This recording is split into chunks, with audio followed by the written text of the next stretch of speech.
Sorry about that for a bit of the delay, everybody, but welcome to the Spodia stream. Nice to see you all here. And hey, we got a special guest joining us for this first matchup. It's the only Cobra. Hello, Cobra Cast. What is going on, sir? How are you doing today? They're doing good. Thank you again. Thanks for joining here. We got an insane matchup coming up. It's Knights of Chaos, SAGU, Purple, and I've seen both these teams. I know you've had some experience with both of them as well. Yeah. Yeah, absolutely. I mean, I just saw Knights of Chaos play in the BLCS not too long ago. SAGU casted for them. It was quite a few weeks ago, so very excited for both of these teams. I know both of them, might be a little bit slower on the uptake. So I think it's really going to be important to see who kind of strikes first in these games, but it should be exciting nonetheless. Yeah, again, I'm excited too. I, like you, have seen both these teams before. I saw SAGU when they played the other Knights of Chaos team in the current Challenger 3v3 League. They played Strikers of Chaos Emerald. Mm-hmm. And that matchup, I believe it went to 4. Emerald just had the playstyle that worked. They played so defensively. And what's funny about that is that Knights of Chaos are the exact opposite. They don't have very good defense, but they have what's the problem on defense? They make up for with their offense. Yeah, I think you're exactly right there. I think this team, it feels very interesting having two very different teams, part of the same organization. They are an offensive powerhouse, a glass cannon, if you will. And they're going to be looking to really pin back this SAGU team and continue to have those offensive rotations kind of cycling in multiple shots on target until the defense breaks here. Now, it's really up to SAGU if they're prepared to kind of deal with a play style like that and be able to score on transition, to be able to hold on to their boost and, avoid some of the physical play, which this Knights of Chaos team, they're known to kind of get in your face. They get those demos, kind of on the ends of rotations as well. So very interested to see how this will play out and, what adjustments are kind of made middle of the game, middle of the series. And hopefully, we get this one going all the way to 5. Yeah, me too. Again, this would be an exciting series to go to 5. On the stream, I believe my last couple of matches have all been sweeps. Let's take a look at this. Yeah. So yesterday, all my matches, Boy. I had a 3-0 and a 3-1, and then the day before I had a 3-1 and then a 4-1. They have not been very close matches. We haven't seen the light of Champions Field yet in a while, so just, cross our fingers. Let's hope for it here, Cobra. This is, again, the first match of 3 that will be on this stream. The only one with Cobra, unfortunately. But it will be the first of 3 on this specific stream, as that's not the right page. That's the wrong page. This is the right page. After this, we'll have a pretty substantial break. Then we'll go to Darkside 501st versus Astral Supernova for the 2v2. And then we'll end off with Golden Cup action as We1 plays GHE Premier in our final match of the night. As it seems like on my own stream, Cobra, you're getting more love than I am. Maxillian here is talking all about Cobra. No, to be fair, Cobra, he's got that voice. He's got the recognizability. Well, I do appreciate you letting me on the stream, and we've casted for One Up Gaming before. Have I been on on your stream for any other cast actually? Because Well, I think it was just I don't know if you've been on my stream at all. And yeah, I was going to say Blood Wolf. Blood Wolf, thinking the exact same thing I am. He's always got the best hair. Oh, got the best hair. We are working on Best it. hair Man. award. We're working on it. Honestly, it's funny the amount of times that I've thought about like cutting my hair just because of personal reasons and having to deal with it. And then I also think about like how sad I would make all my friends in chat if I cut my hair. Cobra cuts his hair and immediately he loses half his followers. Yeah, exactly. I mean, that's all I'm good for here. It's the hair and the voice. If the hair's gone, I feel like people would be like, nah. No, It wouldn't work. We can't have that happen. we can't have that happen. I have to have something iconic. That's why I need to start making emojis on my stream, and I just need them all to be like make one of them a hair-based. no hair Cobra. Make one of them Wow. a bald Cobra. That would be. I have a feeling people would spam that at some point in your stream. And I'm not even joking. It's like with Taquito with the corn song. He has the corn song on there. People spam that once they figure out that he has it. I have a feeling that would be included. Maybe it's a bit too overpowered. Maybe you shouldn't make it. Yeah, I was about to say that's a lot of power that we're giving to the people there. which I might have to kind of stay away from. But it's been a while since I've like completely shaved my head. That was I did that once in college. I buzzed my head, which I used to do when I was a kid. Not as much as I've older. As I've older, I've kind of let my curls grow out. But shaving head is it feels nice for a little bit, and then I kind of miss the hair. So I'm known to like stay away from that. But it's a nice little relief for a bit, and then you're like, okay, I do miss my hair, but for a little bit, you have nothing to worry about. Like you don't have to worry about like you wake up and your hair is exactly the same. It's just like short, nothing you need to do. Great. Well, for me, my hair is I intentionally make it long. So Yeah. I mean, look at This, it. this, I am in desperate need of a haircut. Let's just not look at that anymore. All right, we'll go in game here. That's a Chaos currently 4-1 in their in the leaderboard here, and they're currently sitting in the top 4, just at the edge of the top 4 in the fourth spot. Whereas for SAGU Purple, they're sitting at 11th, sorry, at 14th outside of the top 12 that will make it into the playoffs. So a win against a team like this would one not only just boost their confidence, but could also boost their standings here. They've had a difficult season. Knights of Chaos, definitely the heavy favorites coming into it, but with SAGU and how well their defense is played, there's definitely a lot of things that can go their way. And again, SAGU, by the way, standing for, I believe, Southwestern Assemblies. No, Southwestern. What is it? Southwestern Association? No, what is it? Here, let me ask him. Yeah, I was about to say someone from SAGU. They have a fairly big esports program from what I've seen. They're kind of around, so they typically it's a group that travels well. But kind of go to your point earlier. This would obviously be a huge win. Obviously, every week is important in Skyward, which it's 10 weeks, right? So they obviously want to start stacking these wins going into the end of the season as they're running out of games to play. We know Knights of Chaos in a fairly good position, but at some point, SAGU is going to have to get victories over those teams that are in front of them to really start building up their resume going into the wild card, going into the playoffs. So There you any go. of the wins that they could get would be incredible. By the way, there you go. Gravy just told me it's Southwestern Assemblies of God University. There you go. So it was Assemblies of Assembly. God, there it is. Yep. So yeah, there you go. I remember We're gonna call someone them told me I SAGU couldn't- because that is a mouthful. But there you guys go. Yeah, That's what SAGU they stands know. for. They know it is. I mean, to be fair, I call Knights of Chaos KOC all the time, so there's not much of a difference in that. See, I always feel like I always like pick one word. I feel like I do that with players as well. Where if it's a long word like Knights of Chaos, I'm like, oh, the Knights. Like, I always like shorten it, to get those little bits.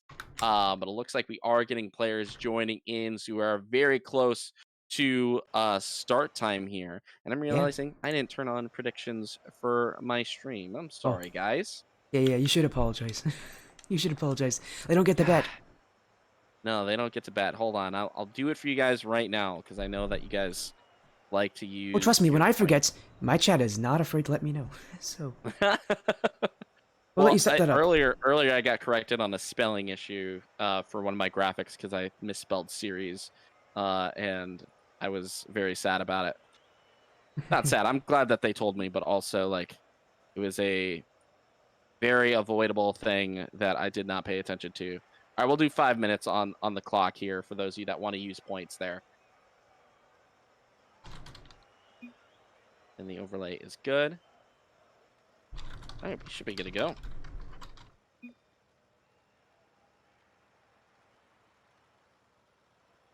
As again, we're gonna get everybody in here. As currently, there we go. Yeah, that's the only thing Knights of Chaos told me about. They wanted to make sure that subs were not in the lobby at the same time because that is a Skyward Series rule, from my knowledge. So again, we've been able to sort everything out. Here we go. Best of 5 series. You got 5 minutes on your clock. We got 5 minutes on this clock. Best of 5 Skyward Series. It is week 6. Knights of Chaos, currently one of the top teams here. They've been on a massive run as a unit. They really haven't changed all that much, but the big change coming in this season has been Laid. And he has been something else, really taking the role instead of Flip Sliderson, and he's brought this team to a whole new level of control, whereas with Flip Sliderson it was kind of chaotic, kind of messy. He's brought in a bit more of a controlled playstyle, especially helping the team out in the backfield. Yeah, and anytime you have a super aggressive team like Knights of Chaos, sometimes you want to get a little bit of that calmness, a little bit of that reliability on that back line. We're already seeing there's multiple shots on target by Knights of Chaos in the first minute, and sometimes when you have a team like that, you're susceptible to being counterattacked. And we're seeing Lade as a player. Lade is able to kind of hold that back line when necessary here, but SAGU, they're gonna have to find ways to exploit that here, finally getting opportunities on the blue side of the field, but not gonna stay there for long as Lade showing a whole bunch of skill here. Will this one go in? Can they get it out? No, not quite. Lade will be the first to score here, and just a wonderful display of the dribbling as well. And luckily for them, that did eventually get put in. Yeah, Lade, you talked about him, and he scores for you. That is something that Lade's so good at. He's got the dribble plays, and again, it's a change on this roster. And there was a lot of questions, because even with the older roster, again, with Flip Sliderson being one of the starters, we played every single week. It was never really an issue with that. They're still a feared team, but with Lade, they've only gotten better, and that is definitely scary. Because this is a team that isn't mechanical. They aren't going to show you anything flashy. That's not their motto. Their motto is to just beat you with their offense, beat you by outshooting you, beat you by putting you in your own half, making you feel awkward back there, and they're going to continue to find ways through. Again, the issue with Knights of Chaos comes when their offense isn't successful, and SAGU Purple are a team that can exploit that. This is a strong defensive side. But already not off great start. Bump in field. Mayhem! Trying to put it on. Mactillion will stop it here. Lade. 50-50. Mactillion still jumping for it. Mactillion trying to put it near the nets. It gets to the back wall. Meatman's missed it. So is Gravy. And now SAGU on offense. Still no shot from them. They had an opportunity there. But Knights of Chaos, again, a bit of a panicky defense, but able to get the ball away here. And they still keep this 1-goal lead, looking for another. Yeah, this is dangerous here as Lade absolutely blasts that one to the top left corner. I didn't think they had the angle, but enough space and a good turn here, and they'll just, absolutely let it fly. Knights of Chaos, they're not afraid to take those shots. And you were talking about it earlier. It's not necessarily the most mechanical team, but they will overwhelm you. They try to really make you panicky on the other side, and Lade is just absolutely having a time here in game number 1. Off the kickoff, a little backwards flick, and will outdo the entire defense of SAGU.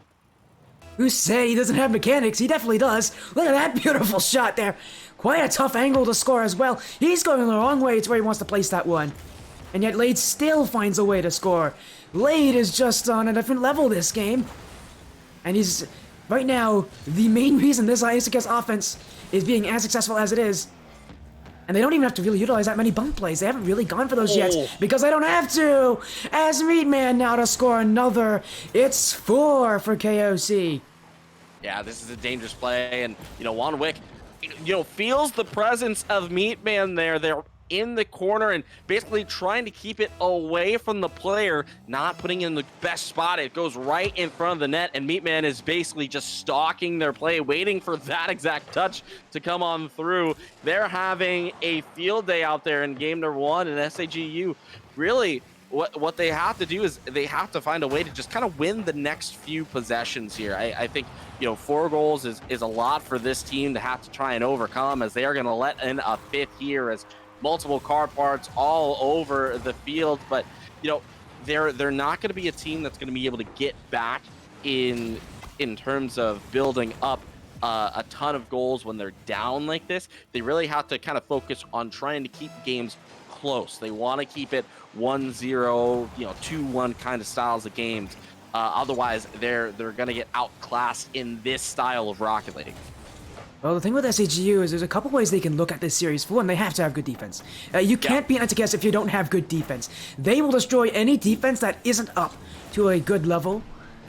And you have to be able to do that. And even then, even when you have a good defense, you still need to be able to score and get possession on Knights of Chaos, because they are going to find ways to beat you no matter what. This is a team that I think you can't just shut out consistently. These guys have an offensive style that works, but they have an offensive style that works extremely well and is consistent. But here we go. They're on defense for a little bit, and we're starting to see things break through the cracks as Lade's clear is not very strong. Maxillian will easily stop that, and will set up Gravy to score here for SAGU. Yeah, earlier, we saw a couple of opportunities for the side of SAGU where, they got the defensive Knights of Chaos a little bit panicky. It's something that we noticed that is possible. Knights of Chaos, they typically, what I like to call sway with the ball from right corner to left corner. It pulls multiple cars because they really, really want to get the ball out of their half. It's something that they do not feel comfortable if the ball is on their half of the field. So they tend to, kind of overexert themselves, and they get multiple cars in the same spot where if you get one good touch, one good challenge, you can beat multiple defenders. You kind of have to continually force them in positions like that in order to score. They saw a little bit of that success there. Can they kind of build on that and really start to make this series a much closer affair here? Game 1 already definitely over here. Knights of Chaos will take this. Meatman looking for a third. Ooh. That's his hat trick. It's Lade and Meatman who've done all the scoring. Oh, you can't forget about about Mayhem. He's definitely been a huge factor in this, although he's been a pretty quiet factor. And to be fair, it's kind of hard to become recognizable when both of your teammates have hat tricks. It's really difficult to do that when both of your teammates are just playing this well. Meatman, if it's not Lade who's scoring, it's usually Meatman who's doing it. And again, that kind of seems to outshine Mayhem overall, but you cannot forget about the captain. No, it's definitely something where I don't think Mayhem is too worried about it. But they do eventually get on the scoreline, and what we're seeing here from Knights of Chaos, it is a team that is dangerous in basically every single player has danger. Even Flip, who is now kind of a sub, kind of goes in and out. Knights of Chaos can throw different looks at you with the different players, and that's something that is very, very interesting to see from this squad. It's just complete from what they're doing on their side. And we'll see what SAGU has to offer here. I mean, we know that they want a very specific look. It does look like they are actually going to bring in a sub here. It is going to be BVK Jack stepping in. Maybe they just want a different look early here. Yeah, of course, they are going to have to make sure that one of the players does leave for this. But yeah, bring in Jack. Already unhappy with their performance in this series, and that makes sense. Again, you need to have good defense. They did not have that. They let Knights of Chaos take 12 shots on them, and I don't care how good your defense is. That's just too many. As we are now getting confirmation, Juan Wick of all people's leaving. That was their most defensive player. Yeah. And, maybe it's, sometimes we see that and we're kind of wondering, it's like, defense is such a tricky thing to track, especially in Rocket League, because you could look at that and be like, wow, there was a ton of shots on target, but they didn't let that many in, not in this case. But you could also look at that as they didn't control the ball well enough to limit the shots on target. It's kind of a double-edged sword when you think it's like, yeah, you could have good defense and but if you're allowing a ton of shots to go in on target, you're not really doing yourself any favors here. Maybe they're trying to force themselves to recognize, hey, defense is not going to win us this game. They're trying to get maybe a little bit of a different offensive look here, and Jack could be the one to bring that. He could. We'll have to see what he does bring in this one. Again, from the knowledge of SAGU Purple, that Jack hasn't really been that player to be the offense. It's struggled for them to get offense. As Mayhem will score his first goal of the series. Can you believe it? That's his first goal of the series. Didn't have to do very much in Game 1. In Game 2, he'll get the scoring off for them on the Knights of Chaos. But as I was mentioning, again, Jack on SAGU Purple, he's not really a scorer. It seems to be Gravy, I think, who is the most aggressive player on this roster. But right now, I mean, I can't really say who is, because none of them have been able to push up consistently. Because Knights of Chaos just are holding that midfield, because SAGU Purple aren't really challenging them there. Yeah, absolutely. I think that, we have to see SAGU get a little bit more aggressive. They have to get their consistent touches to really give pause to Knights of Chaos so they're not able to kind of, turn their brain off and go crazy on the offensive side. Mr. Mayhem finding a little bit of space here in the corner, trying to find something in the near post, and that will require multiple SAGU players to send that one away. A little bit of space now on the other side, and this is a little bit better from them. Only 1 goal scored in the first minute of play. This is, as long as they are within a 1 goal, deficit, they always have a shot of, kind of finding that goal to bring them back even in the series. Meatman, though, trying to make you eat your words here to make it 2. That will be stopped by Maxtillion. Kova was, I think, sweating more than the defenders were in that situation. Yep. I don't think he knows the history of caster cursing on this stream, but it's always the co-casters who do it, never me for whatever reason. It's always the co-casters. I don't have as strong as a history of it, and maybe that's because I'm a Crouton, and Crouton was incredibly good at doing that back in the IGL days. Even nowadays, even when he still joins the stream every so often, finds a way to do it. But SAGU, that's off for Crossbar. Everybody jumping from Knights of Chaos. Meatman will see that one out. And now time, but wait a second, Knights could maybe make offense out of this. In front for Mayhem, that's hit wide. Maxtillion collects it, Gravy, chase down here. SAGU Purple trying to up the ante. And they're getting some big challenges here in offense, but still, just doesn't feel like they have the final shot going for them. How are they going to create these chances that will work for them? Lade will stop it, he goes up. Lade, second touch, last player's bumps, going towards the net. Maxtillion jumps there in the nick of time. And now SAGU giving away here. Mayhem couldn't get the 50-50. Jack, maybe infield for Gravy, and it's late again to come up with a crucial touch here on defense. Knights of Chaos keep themselves alive for now, but everybody's committed. Maxtillion with the open nets, and we saw this happening a couple times this game. Knights of Chaos getting frustrated on offense, sending everybody upfield when they know that really isn't the right decision. Yeah, it is a dangerous game, to play with Knights of Chaos, basically playing a war of attrition and basically denying them goals to the point where they are going to send 3 players at a time to basically send it down to your own half. But now they have to worry about active shots on target. Jack will send it away, but Maxtillion in a difficult spot will have to stay up for that one. But SAGU, they've been waiting for those opportunities. It didn't feel like they were that far away, but now they're in the game. They are all equal, and now they have to find a way to possibly extend it into a 2-1 lead for them. Knights of Chaos, a lot of passes out of defense. At the very least, that's something that they can be happy with this game. They've gotten better at that, actually, as time's gone on. Yeah. But still looking for it. Lade almost tucked that one under the crossbar. Man, both these teams only inches away from getting that lead. Now a huge whiff, Mayhem with the easiest shots in his recent career. What in the world happened here? Gravy completely misread this. He backflipped on the spot. And Mayhem, I mean, he'll take it. It's a bit fortunate, but he'll take any chance he can get. Absolutely. I mean, they're going to take shots like that any day. And, for SAGU, we talked about it. They feel so much closer in this game, but any tiny mistakes, especially in front of net, are going to be always taken advantage of by Knights of Chaos. They typically will not let freebies go basically unpunished. But now SAGU, they'll have to push here. Final minute of play. Maxtillion has been, one of the creators for this team. It seems like, they're starting to have a good read on the play, but it's going to have to be built from the back. Can they create that opportunity from defense to offense here?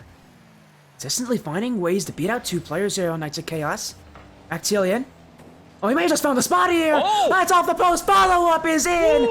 Meatman didn't see it coming. And it's Maxtillion on a one-man offense. Yeah, I think everyone from Knights of Chaos was, saw that hit and immediately looked around like, no one's covering that space of the field. That is a little bit more dangerous than we'd like. And, fortunate bounce here for SAGU that it goes right back to the player that is following it up. That's why you follow up your shots, especially from distance like that. But, we do have a tied game. Over 30 seconds here. And can SAGU take it to the offensive powerhouse of Knights of Chaos? SAGU. Maybe Jack is the right decision here, but it seems like it's more so just the team learning rather than, I think, Jack. Jack's been sitting extremely far back this game. He has not brought the offense. It's been Gravy and Maxtillion who've done it. Very similar to how they played against the Strikers of Chaos Emerald not that long ago. Final seconds. Maybe one more chance for Knights of Chaos. Meatman Couldn't keep it up. It stays low. Mayhem. No way. Second touch. It's hit the ground. Overtime here in game 2. And this is where things start to get a bit antsy. And for Knights of Chaos, again, they're an offensive team. Generally, teams that are aggressive as they are do not like these situations because generally teams play more defensively in overtime. We'll see how Knights of Chaos can take to that lead. Trying to end it, though. Almost got past all three. Gravy with the stop. Now he's past Mayhem. Meatman, though, trying to direct it towards the net. It's slow, but Jack is waiting for it. And now, we'll find a touch out. Another early challenge from Knights of Chaos. Blade, trying to find a clear, but it goes straight to Gravy. To the back wall, left uncovered! Jack out of nowhere. I think he tried to jump from the ceiling for that one. And he didn't get that final touch. Now another clear. Mayhem misses this. But now it's Meatman, who might just try to end it. Solo play, he's missed it. Still gets past Jack, going towards the net. SAGU clambering on their own back wall to get to this one. Now they're cleared away. Jack trying to end it. Pinch off the corner for Gravy to end it. Lade was caught napping on the back wall. This is exactly why SAGU, they want this kind of situation because it only takes one bounce. It only takes one awkward challenge for them to get a goal, and overtime is absolutely perfect for them to bring it to game number 4 at least. Yeah, we've secured a game 4. We'll see who will be the advantaged team in that game. Game 3, some point in so many series. But yeah, as you said in this game, look at Knights of Chaos. Last game they had 12. This game they only had 5 shots. That's a huge difference here. SAG Purple, again, doing things right. And what's right about it is the fact that they're not sitting in their net anymore. It's Mactillion and Gravy who are pushing up and actually bringing the offense that SAG Purple can bring.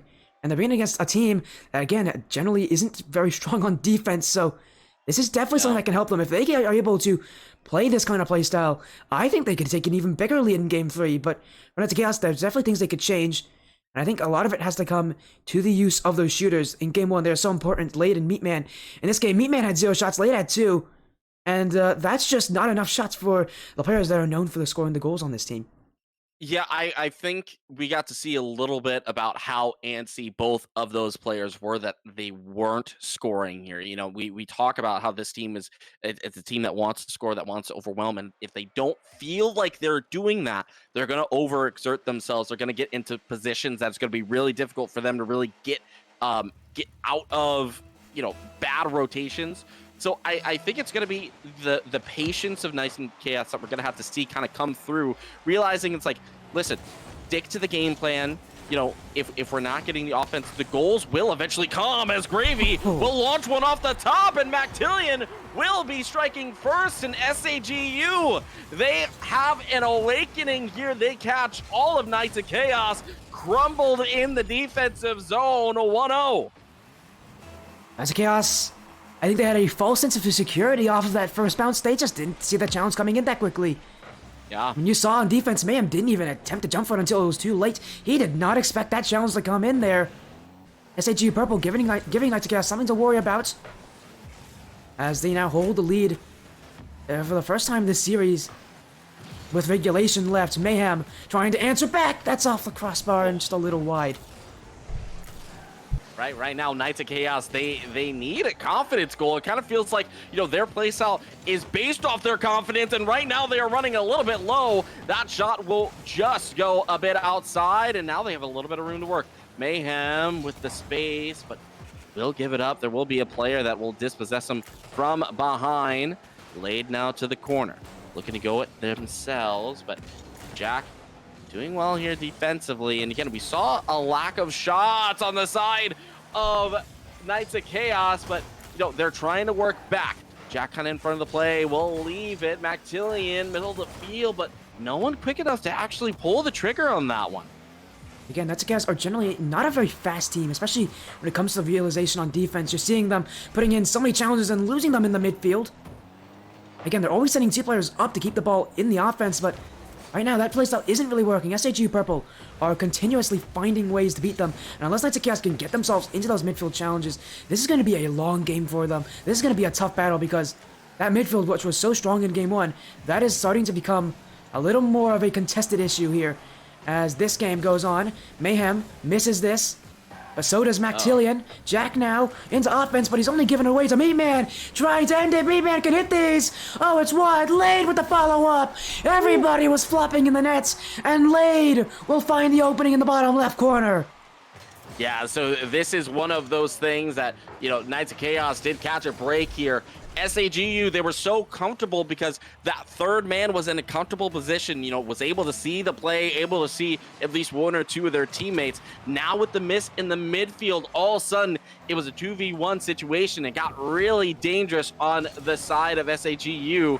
And eventually the shots come through, even if it was in a crowded net. Is that one on target? Just a little bit off the woodwork. Mr. Mayhem will at least put that one on target. Lane to follow it up. Gravy needs a little bit of help. Add in his Chaos, and Knights of Chaos are continuing to thrive in these situations here. Now, I want to tell you what's something funny about that. We had Meatman disconnect for a little bit, and immediately he spawns and then he shoots the ball downfield and almost scores there. So I did see that. I was wondering. I was gonna say, if he spawns and scores, that seems like the most cool thing we've seen on the stream in a while. I haven't seen someone do that before. Usually, when people disconnect and they join back in, they usually play pretty defensively, sit back, and make sure and that's good. No, Meatman just wants to go right back to offense. That is probably the most Knights of Chaos thing we've seen in a while here. As offense now, SAGU in front, pinched away. Knights of Chaos again. Staying on defense. Here's another one. Mayhem saves it, but it doesn't go that far. Gravy trying to drop one in. Lades now kept this one out. As a backflip from Jack. Means that SAGU have to give up a little space here. They'll give up a little to get a little. Jack saved away again. But Knights of Chaos starting to lose the boost game here. They need to get the ball out. Meatman doesn't connect with this. Instead, it will just blow off the back wall. And again, it's SAG Purple beating multiple players here. Maxillian trying to do it all by himself. He has it off the back wall. In front, Lade will get another stop. He's kept his team in it. Yeah, right now, this team, this SAGU team, is really dangerous when they have a clean run up to the ball. And they've gotten a few chances where the shooting player has gotten a lot of space to kind of plan their path of attack.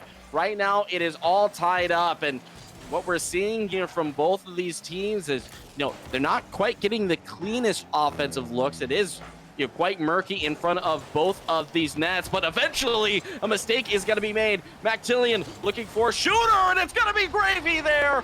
Finally getting through, and again, the clean run-up, the ball eventually getting sent right back to the center stage, and no one's there to block it immediately. Jack was right on the play as well, and both players went all out. They will take the lead now here, 2-1.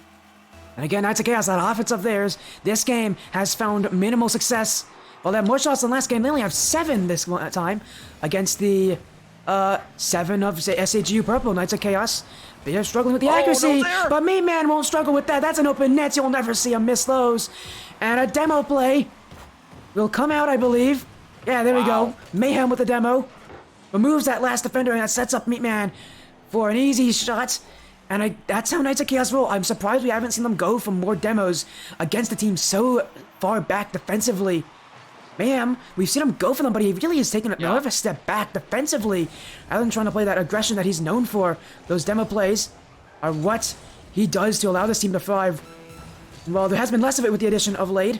It's still an integral part of this team. Mayhem is so good at them. Meatman even sometimes goes for demos if he finds the space to do it. So I'm surprised we haven't seen a lot of those, but maybe they don't need it. It's Mayhem! And a huge whiff now from SAGU Purple. Is that the goal that will secure Game 3 for Knights of Chaos?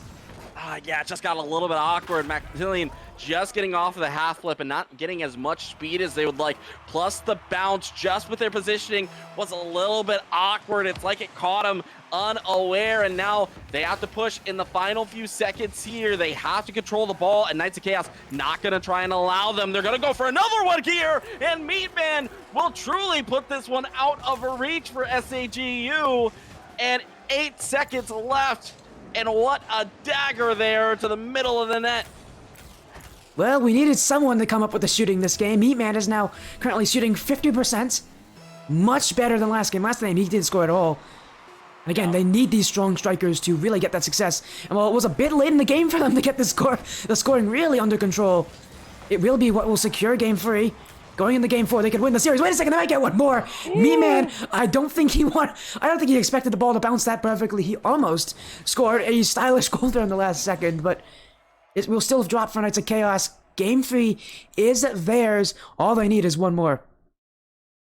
Yeah, right now, I think, and again, the scoreline maybe doesn't make this look as competitive as the game actually was. I think this game was competitive all the way throughout, but we're seeing tiny mistakes for SAGU that leads to goal scoring opportunities for Knights of Chaos. SAGU, they have to play a completely clean game offensively and then also create on the offensive side in order for them to get those opportunities. And if one of those things does not balance the other out, we get a result like this where they felt like they were in and all of a sudden quickly 2 goals back to back kind of in your face, basically takes any hope of them taking this game number 3 away. Actually, I think it was more like 3 goals back to back to back. They just scored so many of those goals in that last minute for Knights of Chaos. That's what the majority of their scoring game. I think SAGU Purple just let up just a little bit when they got that lead. And now going into game 4, they're going to have to force Champions Field. Again, against Darkside Chaos Emerald, this is where their series ended. Knights of Chaos trying to do the same. SAGU, they remember the last time they played this organization. They want to take revenge. But Knights of Chaos trying to put this series to bed, trying to prove once and for all that this Knights of Chaos organization is better, is playing this well for a reason, and they deserve their current top 4 placements. We'll see how far they get, though, because there's still 5 minutes left. Everything's reset for this one. And SAGU Purple have proven they can get off to a really good start. Yeah, I think they definitely have proved that, when push comes to shove, they could be a team that really causes a lot of damage. But now you have Knights of Chaos who have a little bit more confidence than they did at the beginning of game number 3. Obviously, a lot of action at the beginning of this one as we're seeing some double commits from SAGU, not something we typically see from them, and it could lead to a quick opportunity for Knights of Chaos, but they will get back to this one. We'll see it over into safety, at least for now, and a demolition looking for the flick. It will be up here, but there's not going to be anyone to immediately take this. Oh no, the pinch! Gravy will actually put that one in, and unconventional as it will seem that somehow will go on target. Gravy wanted to just take this one to the corner, give his teammates some time. Instead, he meets his own player, and sometimes the stars just align like that. Totally calculated. And, absolutely. Totally. Surprised they didn't actually spam that in the chat, but that'll be goal 1. Now looking for another. Jack almost actually reached that. That is a double tap. You don't see that often in Skyward series. Maxillian misses this Gravy. Trying to get the dribble. It's pinched to the side. Up for Meatman. Jack will stop it here. Knights of Chaos really trying to utilize this clear game, but SAGU finding ways to stop it. Mayhem beats the last defender. Jack's getting back. He'll put it into his corner here. And this is time wasting at its finest here. SAGU Purple, everybody's back, and look, they're all back on defense. They're all ready to try to stop this Knights of Chaos offense. Mayhem, shot on. Gravy, with the save. Blade, jumps very early for that one, will allow himself to get dunked. As now, Team Bump, Mayhem was rotating the wrong way. Me-Man won't get to the ball in time. And this is cleared away. Mayhem rotated the wrong direction. And Knights of Chaos, whether it be that, probably a little bit of miscommunication as well. They're now on defense, and they're not looking all that organized. They really need this ball to get out, don't they? Yeah, they absolutely do. And, there's a ton of pressure on the third man for SAGU to make sure that doesn't happen. But Jack has to beat one last defender, but the defense does get back to it. There's a ton of pressure as these transitional plays keep going. Meatman has to keep that away, and they have to get the clearance. But Jack will get another opportunity. Shoots directly into 2, and Maxillian will see that one away. That is middle, though. That's a little bit of a dangerous spot for that one to go. Gets past one. Jack was expecting the touch, and a mistake. Too many there. Mayhem will put the equalizer in, and you can't have these mistakes go. Jack maybe should have called off Maxillian there, but it was just so close. And again, a mistake on the defensive side that Knights of Chaos will not allow them to get away with. Now we are equal here with half the game to play. Knights of Chaos, again, a kind of a comedy of errors in front of them.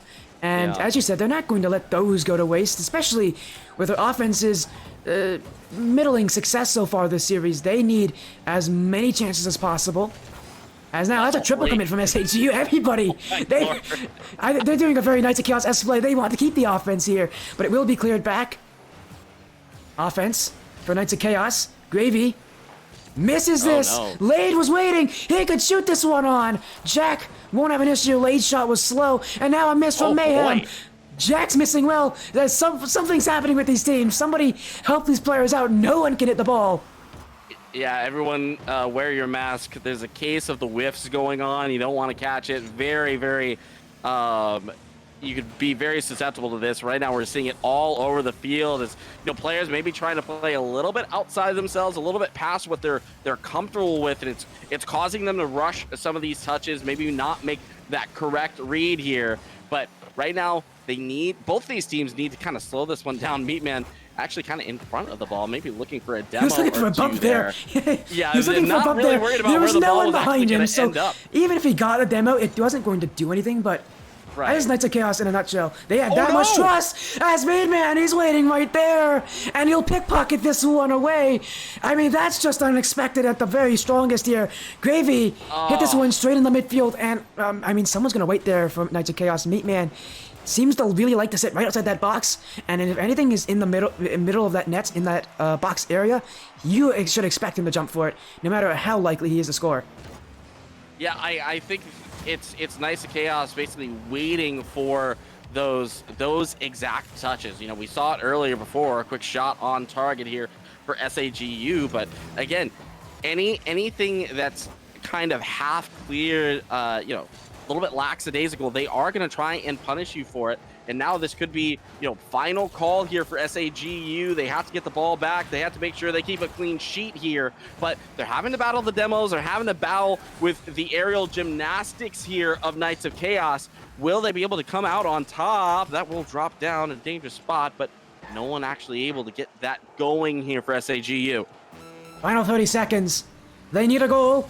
We've seen them do it in Game 2 where they scored late. Trying to do it again here. Jack almost got the redirect. He's getting tantalizingly close to scoring that one, but it will be cleared again. Now, final 15. Mayhem in front, cleared away. Meatman jumping, trying to get through to secure it. Meatman will go through everybody. Knights of Chaos, not out of it yet, but their chances are almost at 100%. Just too strong there. It was a wonderful challenge. It got past the multiple, and we had to see something off the kickoff. I'm not sure if they have that in the playbook, but Knights of Chaos will basically end this one here. Not enough time mathematically to get it going. Meatman might even get another one for the road on target, but will not be necessary. Knights of Chaos only need 4 to take care of it. They will take the victory here, 3-1. And this is them proving that their offense, even though it wasn't at its full strength, even though SAG Purple found ways to beat them out on it, their offense is just still too strong. And when they get the shooting going with Meatman and Lade, and in this series specifically, it was Meatman, but if either of those two players are shooting well, if you're playing against them, most teams just have to kind of give up. There's no way they can beat this offense, but Knights of Chaos have found ways to really utilize this offense, even with changes, even with, again, adding in a 4th player to their roster. They are still getting it done because they just know what they're doing, and they know it so well, and that offense is just something that it's like instinctual for them. It doesn't seem to become an issue. Yeah. I mean, I think that what we're seeing is, this is a kind of team that you have to beat with the quality of your strikers. You have to go striker for striker, and go goal for goal with this squad. And while SAGU gave them a little bit of worrying, those defensive mistakes, they happen, but they weren't able to get them back once they did. And that was something that Knights of Chaos were able to explore. There was a lot of defensive holds for Knights of Chaos that SAGU were not quite able to get to. They didn't have the aggressive positioning that nose for goal that you'd want to see for a team that's combating here. But, it's still very entertaining game, exactly what we'd like to see here. It looks like some of the players still want to keep on playing. They want to keep on going here. Yeah, I was going to say, the game's still, they want to keep going on this one. Game's still going. I'm hearing beeps here. But, will be the end of that one. Knights of Chaos, again, getting the job done, doing exactly what they need to here. And they're looking strong as ever, kind of holding on to that top 4 spot. Yeah, by the way, do you want to jump into the Netscast server, get us into an interview? I think they generally like to have them, so let's jump into one of the channels together. Yeah, let's do that. Hold on. Right? Don't worry, we'll get Koba back in soon enough, don't worry. I'll wait for him. As soon as he joins this VC, we can jump in. I think they might want an interview, we'll see about it. He's... there he is, he's back! Koba's back. You were silent for us for a little bit, but you're back. Hello. Someone here with us. Hey, here comes Mayhem. We got the squad. Here comes Meatman, just waiting. There we go. Late, and lastly, Flip Sliderson, who didn't have to play the series, but again, he's one of the players who can start for this roster in their series. And hey, hello there, guys. It's nice to see you again, Mayhem. You guys just keep on winning, so you guys keep on getting interviews. How are you feeling there, Mayhem? It's another big win. This one though was definitely more difficult than what met the eye. We were really just having fun with it, having a good time and really vibing. For the most part. Yeah, so let's talk about the vibes a little bit, shall we? So something that I think me and Sporty can both agree on is really it could be anybody on your team that could kind of find the rhythm, find a way to kind of will their team to a win. How did you guys all feel? I mean, game to game, it kind of felt like each of you kind of took turns of kind of carrying the torch here. Great feeling. Birds of a feather flock together. So, well, we got plenty of great weapons that we know how to utilize, and if one person's not, quite where they want to be, we got somebody that'll be right there to help them along. That's what teamwork's all about. Of course, and let's talk about one of those weapons, Meatman. You started off the series well. It was you and Lade shooting incredibly well to start off, but in game 2, 0 goals for you back. And then in game 3 and 4, you got that offense back again. Was it just kind of like an off game for you? Was there something that SAGU was doing well that you had to counter? Was there a change that was made? It didn't look like it to me, but again, I want to hear what you were saying, because I think game 2 definitely put a wrench in your plans, but I mean, overall, you still overcame the adversity. That point was like just more or less hesitation. I didn't expect both Blade and Mayhem to be kind of like down the field most of the time, so it's just like kind of lost in the sauce that second game. Also, I don't know if you saw it or not, but I got like disconnected there, but rejoined. You did. You almost scored off of it. We did. Yeah, you almost scored immediately off it. took a shot. As soon as you got in, you're like, "Oh no, this ball's mine." Yeah, just send it. Which again, most Knights of Chaos thing I've ever seen. Shoot it from your defense and almost score. That seems to be kind of how the offense works here for you. As again, I also want to talk to you, Lay, jumping into the team. You are the most recent addition. How does it feel? Because the rest of these guys have known each other for a very long time. You've joined in recently, and already you're making a huge impression here on the organization, on this team. How did you adapt so quickly to this roster? Because it seemed like, again, only a week after you joining in, you've already made changes, and now a couple weeks after that, it just seems like you really have molded into this chaotic playstyle. Yeah, I would say that at first when I was getting into it, I had my old rhythm, 'cause it's been a while since I'd played consistency and had like the game sense knocked into me, which over some conditioning and good practice, I think we all worked on a couple things, and I'm learning how to keep up with the style of play that they enjoy. But overall, I've played with Meatman for a very long time, and me and May have known each other for a good while too. So it's not like it's so recent. We've been friends for a good while now. It's just more so getting those bonds and throwing them in game. Wonderful. All right. Well, let's take a look at your season. So you guys have a great record. You're kind of sitting pretty in the standings here.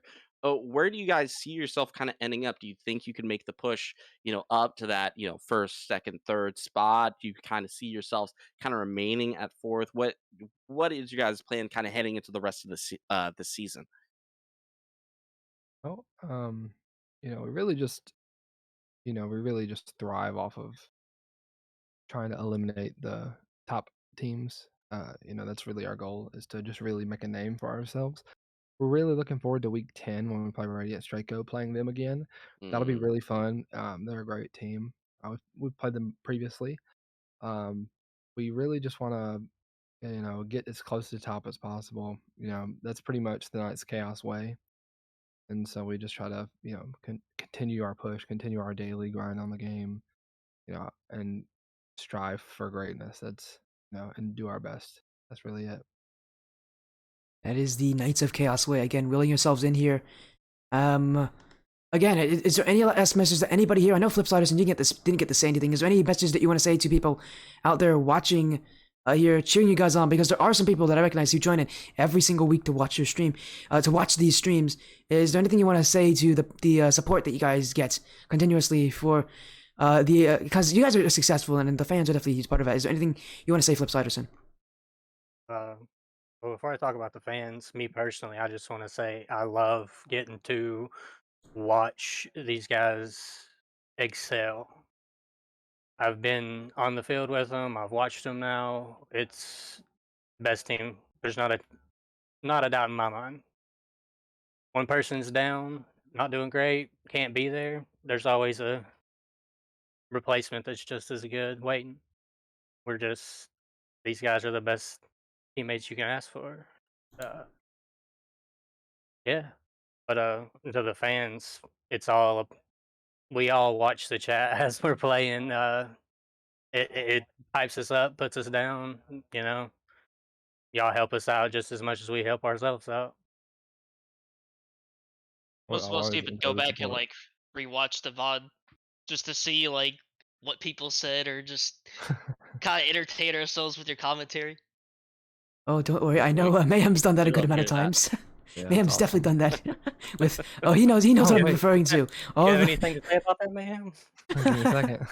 Oh no, he's gonna find the clip. He's gonna find a specific clip. It's not a clip. Nah, he made something special. Oh, he made something Oh, special. no. Oh, that's even better. So Cobra, we have time. I can totally do this. Cobra, you need to hear about this. So one of the first tournaments I ever did commentary for was Score for a Cure. You did commentary for that as well. And that was and I consider one of those series in there, which was I think Almond versus I'd have to check. I know one of the teams was Almond because they didn't win. They got like second or whatever. They played against who did they play against? They played against Unknown. And it was a really close series. It was considered one of the most tense series I've ever had on my stream. But again, at that point, I was still kind of a novice. I'd only been doing comedy for a couple months, and it's pretty cringy when you look back at it because, oh my goodness, I lost my voice midway through it, so it sounded like I was like gasping for air throughout the whole thing. So we'll see. I just heard a massive ping. My goodness, someone's turning up their sound. I think they have like a phone pressed against the speaker. I want to hear. Let's hear this. I want to see this because we have a lot of time. Our next match won't happen for another like I'm excited. 45 minutes. My audio. Don't make it too loud. Loud. So Yeah, I was gonna say, don't make it too loud. Don't blow up my control ears. over that. You just gotta. prepare yourself. All right, stream. Be careful if it might be too loud. Yeah, stream. Be ready. I have no idea how loud this is gonna be, so prepare your ears. City! Another one! Oh, no. Yeah, that's one. It's not on target. It's Furious Day! You should put all the goals together. Here comes one! Oh, God. Oh, yes, that's the 0 second goal. That is me losing my voice for probably the only time I've ever done it. I can't believe you put something together. That is. I don't know if I should feel offended or not. Cobra, I don't know if you've ever heard that series. I might need to send you the clip for that. He's never heard that? I gotta show him it. Oh my god, that's amazing. Yeah, Cobra, you've never. Oh, they're gonna do it again. All right then. Do I just? I feel like I have to. I feel like at some point Oh I my just. god, I'm clipping that on my stream. Amazing. I wonder. I actually don't have your stream pulled up. I gotta see what in the world people are saying over there. I hopefully some people are having fun. By the way, guys, that's on my YouTube if you want to see it. It's also linked to my Twitch. Recommend it. Best cast I've ever seen. Almost killed me. Literally, I had an asthma. Yeah, attack. don't worry. I was watching it too with them. It's hilarious because I've seen it so many times. It's so funny. Here's the thing: people have been there, man.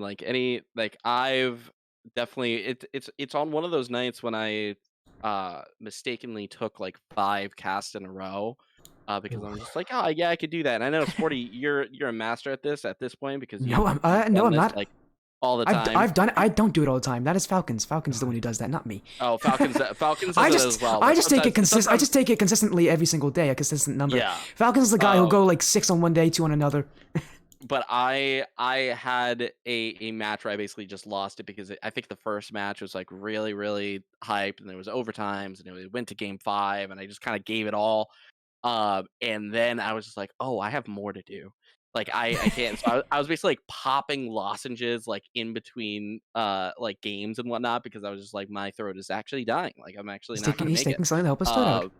Yeah, it was not great. And like I was like drinking water. I'm like, I need to make tea. Like I don't have time for this. Like, but that is amazing because you pushed through it, and I'm proud of you, Sporty. Thank you. Well done. Let me I couldn't find do that it. video. I know where it It's a is. I whole- know what the video is. It's The whole work shift of sporty casts. It was ridiculous. I am that's so amazing. let me.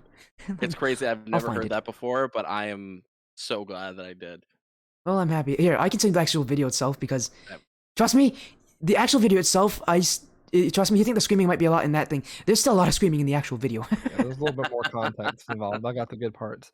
Yeah, he got I the mean- exciting game 6 in that So what I series. did was I took YouTube clips. I clipped the audio sections that I wanted, and then I brought up OBS and I did a recording, a screen record, pretty much, and I just downloaded it, converted it into an MP4, and then I uploaded it into this SoundPad program. And then I Amazing. just use that, so I can just like as me, Meat, and Austin are playing, I can just have live on demand commentary.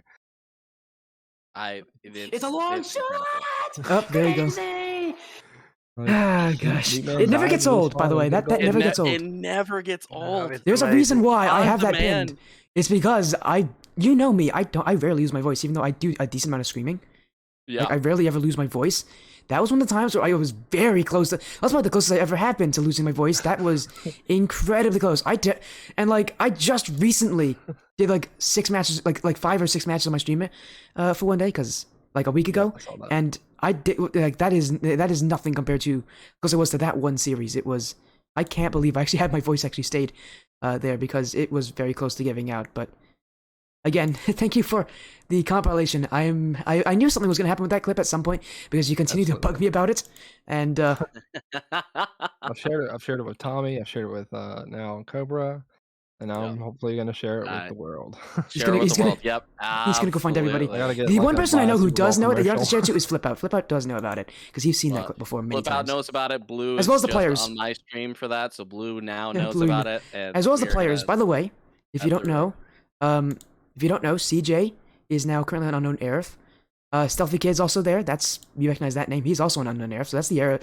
That's like a lot of these players are on the Aerith squad now who are still incredibly successful even now. So, but again, thank you for joining us, Guys of Chaos, and again, thank you Cobra as well for joining. This has been an interesting interview. I'm happy that we had it. I'm happy that we organized it. It was great. Again, congratulations on your win. Hopefully, I'll get to see you guys again very soon, and maybe I'll get Cobra on for that as well. Next week. See you in the next interview. Yeah. Hey, Absolutely, you know let what? us know. Of course. And Cobra, again, thank you for joining as well. Anything you want to Yeah, say I to the gotta- stream? No, just thank you for having me. Thank you for giving me the opportunity to cast another game in the very long break of that I would have had. And now I do got to run, and we'll hopefully be back because our game should be over by the time that you are starting your next game. But we will hopefully have some more cast here soon. I mean, I know you're just one DM away, so we'll figure out some more. Yeah, time. hey, if you ever want to just join me tonight, just message me. I don't really mind.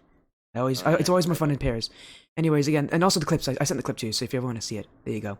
All right, again, well, thank you. I will Everybody, take off 'cause I gotta go take a support break, Cobra but- on his stream. Go Warrior 521. Again, everybody, we're gonna go to a quick break here. A quick few minutes. Again, thank you all so much for joining. Thank you. Congratulations, Guys of Chaos. Thanks, Cobra Warrior. Everybody go support for these guys. Absolutely incredible people. But that'll be it for now. We'll see you guys later. Later. As we're going to be off here. Again, big win for Knights of Chaos. I'm going to need to take a quick break, and not just because I got to hear myself screaming again.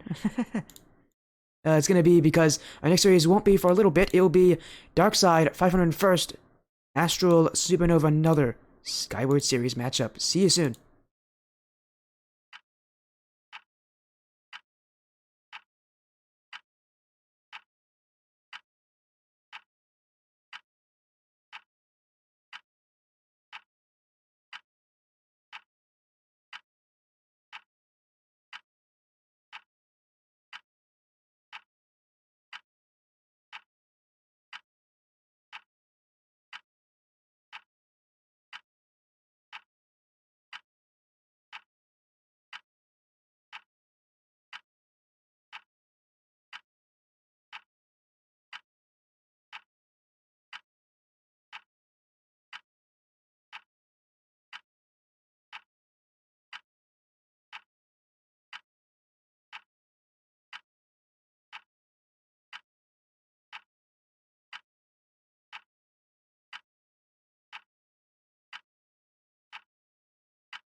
Hey, follow coming in from Lade. Thank you, Lade. Congratulations on your win. Thank you for the follow here on the Sportia stream.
Welcome back, welcome back, everybody, to the Sporty stream. Nice to see you all.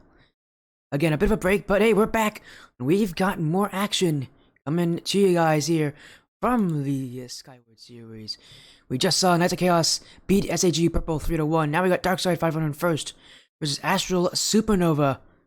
And ending up this one, Gaze. Again, they were listed as We Won. Their team name is actually Gaze. They'll be playing in GHE Premier end off the night. But let's go look at that second matchup here. Darkside 501st versus Astral Supernova. Again, a Skyward series matchup here.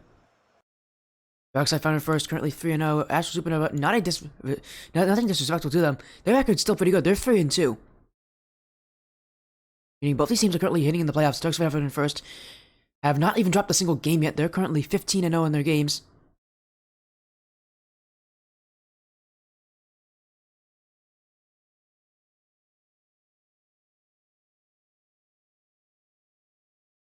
As again, we're going to be getting into the series very soon.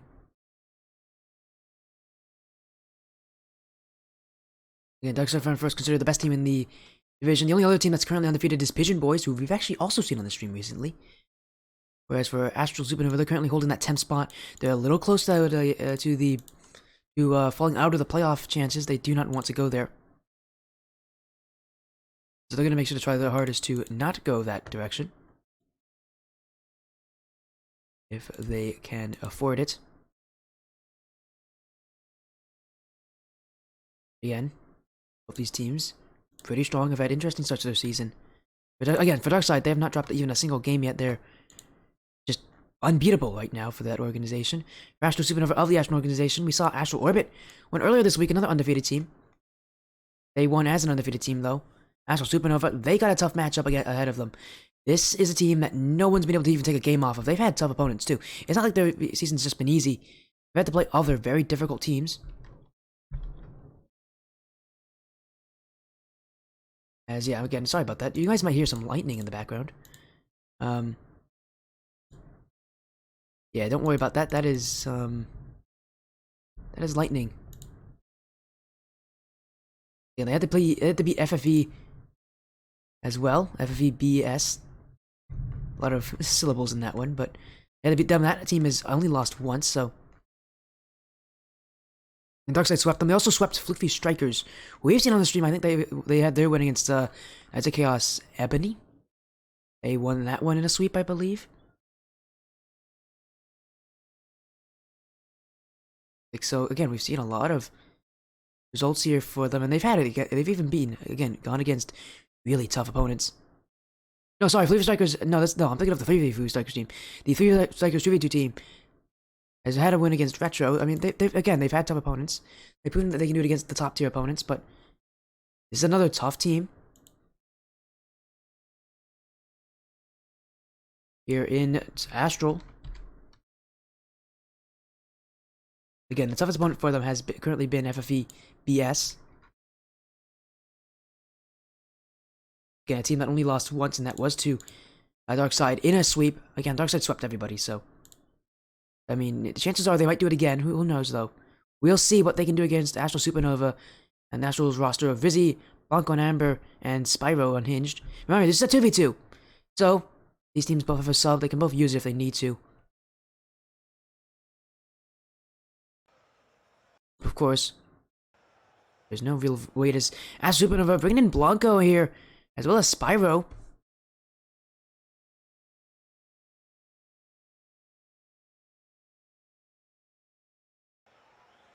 So, originally I actually thought it was going to be Rizzy playing, but Blanco actually is here, in fact. There were some issues if he was going to be able to make it on time, but he is here.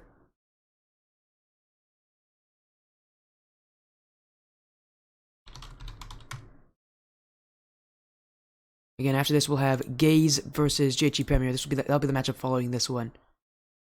But we are not in any rush. And neither is Darkside.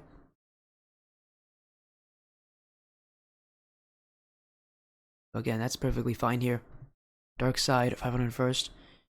Currently just beating everybody. And they'll continue it, but we'll see.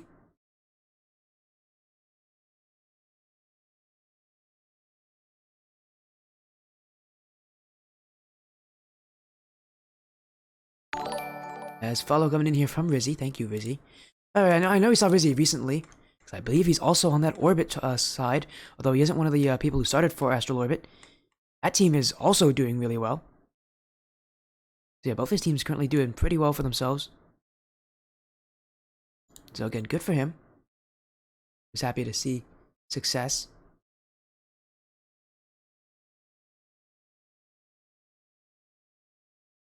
As we'll be waiting around here for this series to start. I will also add to this, there's going to be a weird map rotation. Game 2 is usually Forbidden Temple. These teams have wanted to do, I see you're the sub for Astral Orbit. You're still on them. So, you're still on that team, even if you're the sub. Again, they wanted to have, Deadeye Canyon Oasis for Game 2 instead of Forbidden Temple, and Sovereign Heights instead of DFH Stadium for Game 3. So we're going to be making those changes for them.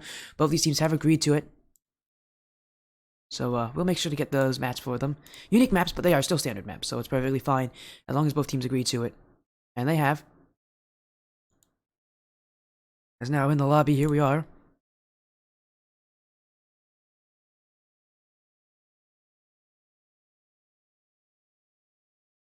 Just waiting on Darkside 500 first. Yeah, we only have 2 more matches for this stream. As again, there is some lightning in the background. Some thunder as well. You might hear that. We'll see. It's something just flashed up my window, so that was definitely lightning. So we'll see if you can hear this. Whenever it comes. There it is. Well, that's a pretty quiet one. Let me know if you guys can hear that thunder. It is really pouring. It like all of a sudden got really rainy outside. Apparently no effects on the stream. But if something does happen, that's why. It'll be the internet. And the lightning and the thunderstorm. It has been very rainy here recently, but just recently, just maybe less than 10 minutes ago, we've actually had like the worst of it come here. Or bad weather. But we got everything set up. There's Sky Guy and Ninja. They'll have swords sitting out for this game. Or at least we'll see if maybe they'll come in as Cobra Warrior with the raid of 7. How was your stream, Cobra Warrior? Hopefully that last match of yours was good. I'm assuming with how quickly you're joining in that it might have been a sweep, but let me know how it was. How good was how was your stream, my friend? We're just getting started on this one here. Darkside 500 first, Astral Supernova. A second match of the night. We got one more after this one. So stick around for that as well. It'll be a 3v3. As here we go. 2v2. As Astral trying to at least take this Darkside team for a ride. But Darkside are currently 15-0 in their games. They have not lost a single game yet. And as such, they've also not lost a single series yet. And they're looking to continue that. As Ninja clears it, Blanco back the other way. Sky Guy will get past one. It will now bounce to his corner. Quick pace here from Darkside. Will be cleared back. Can you go and get something to eat? Of course, Cobra. Let me know what you're eating, by the way. I got a burger tonight, so I'm going to be eating that as soon as the stream is over. As Ninja dribbles it. We're going to do a Spyro. And now Sky Guy trying to put it on. Blanco will save this. So far, both these teams having a pretty standoff sort of offense. No one trying to take any huge risks. A lot of shots from distance. And with this kind of respect, which of these two teams is going to be the ones just push up a little more? Not be afraid to maybe commit a little bit more to their offense. In 2v2, while you can run with a one-person offense, it's just not viable. Especially when you're one of the top teams, you need to be able to get everybody involved. As 50-50 for Ninja, that will be it. There's the risk taken by Darkside. As Ninja jumps in here for the 50-50. A calculated risk here. Even if he loses that challenge, he still has Sky Guy coming back. Great play of Darkside to score first in game 1.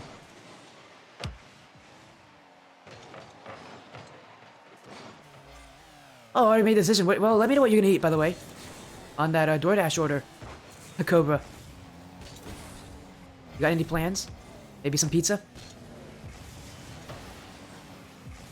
Who knows? I'd love to hear what you have. What are you getting? A Sky Guy here. I'm feeling a little hungry now. Talking about food, and of course I'm hungry. Well, you know who also is hungry? Darkside. They're hungry for more goals. As Ninja King actually puts it back towards his own captain here, Sky Guy. Doesn't get the boost here, but still has control. Clears it, Blanco. Sidewall, second touch is made.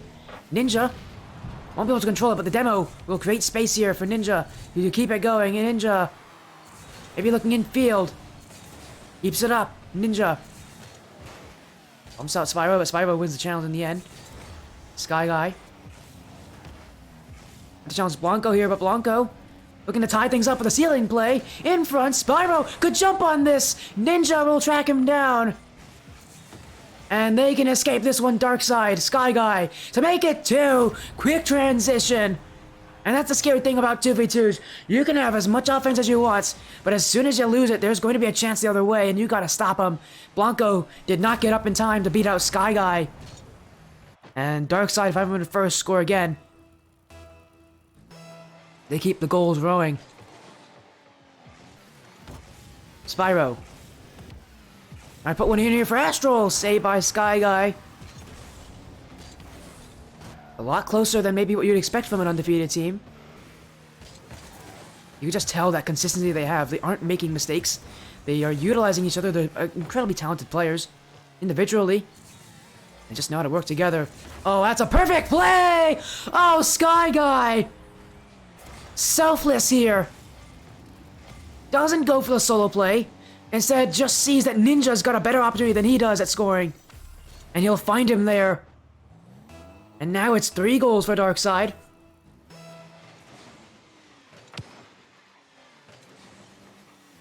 They're just looking to continue their success. Sky Guy, 50-50, but it will go against him. Blanco here, trying to find the nets. Saved by Ninja. We'll keep dribbling this one. Now looking across, Sky Guy. Heavy first touch. Blanco will clear it back. The Darkside already on top of things here in offense. Ninja almost got past 2 with that one. Had to require 2 saves on that one shot. As Ninja around Blanco. Now just Spyro to beat. Darkside having to play a decent amount of defense here. But overall, they've been sitting and letting Astral Supernova make their own mistakes. And they're just using the counterattack play.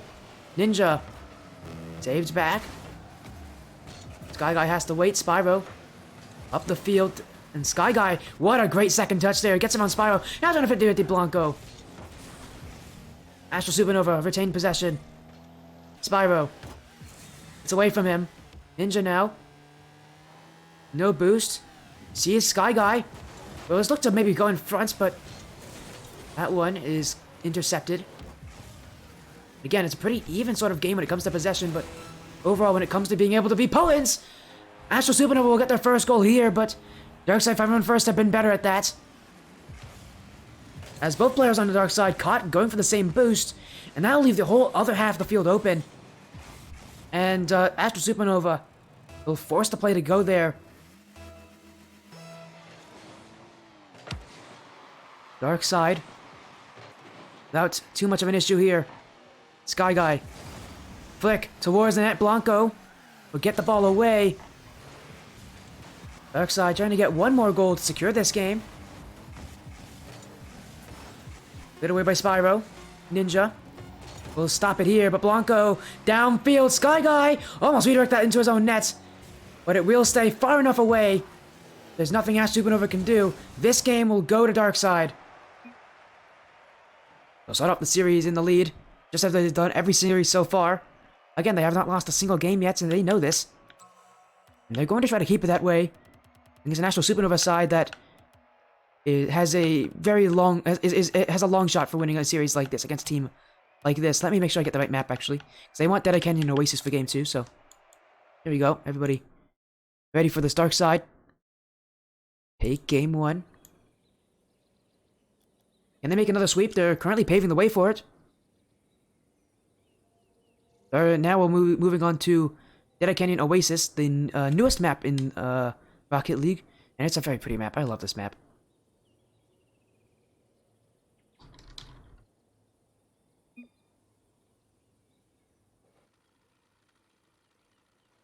Yep. Everybody's in. For game 2. This series, so far, is currently controlled by Darkside, not by an overwhelming amount. They've just been the better team so far. And especially when it comes to being able to just take advantage of their chances. They don't get a lot of offense. But the offense they do get, they do not make it go to waste. Their shots, their plays are strong. They utilize each other. And they keep such a high level of consistency that mistakes just won't happen. And Sky Guy almost gets that one there. Even on chances they don't score, Darkside, you can just see how much they make their opponents commit to everything. There's now a challenge by Sky Guy. An open net will try to shoot it on. Blanco will get there with a save. Now can 50 it outward. Blanco. Interesting time there to go for that play. I think he wanted to control it. Sky Guy got the dribble. Oh, he completely misses flick, but you can see Darkside still get the ball. Although Spyro, not unwilling to jump in for those. Gonna make life difficult for Darkside, but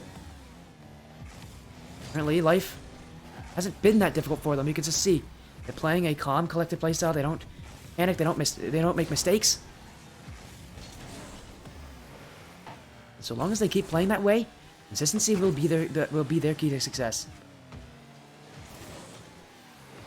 As Sky Guy with the clear has a flip reset, trying to get the shot there, but he really didn't use that flip reset. He was just too low to the ground for it to be useful. That's the thing I notice about players at this rank. A lot of players can do flip resets, but they can't really hit them. And that's because in so many situations like this, they're getting those flip resets, and then they don't really have the control to get back to it. Trust me when I say this, you don't need flip resets. Especially, even in low GC levels where you think it's necessary, you don't need them. Sometimes all you need is just good shooting. Blanco here with the play. As Spyro didn't give up on the play, went immediately after Sky Guy, bumped him out, and that's what allowed Blanco's shot to go in. If that bump didn't come through, Sky Guy's easily stopping that one. He stopped shots like that before in the series. There's now maybe a fake kickoff here from Darkside, but look at Blanco. He's already up for that one, and the fake kickoff, well, it won't work in Darkside's favor all that immediately. Although this whiff might. Sky Guy looking for the bump play. Spyro will get the clear. Right now, Darkside, that lack of offense, that minimal shooting amount of shots they actually have is starting to become an issue. Both these teams, they really haven't shot that often. Although, Astral here, dunks, what a save! And that will be transitioned into a goal. Who needs shots when you've got defense like that and transitions off of those saves? Astral committed everybody to that one. Sky Guy with the dunk save. It was a great save at the very least, and he'll turn out to be what will lead them to their first goal here about halfway through this game.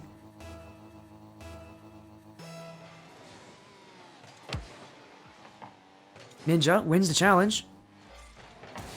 Now 50-50 across. Blanco to the corner.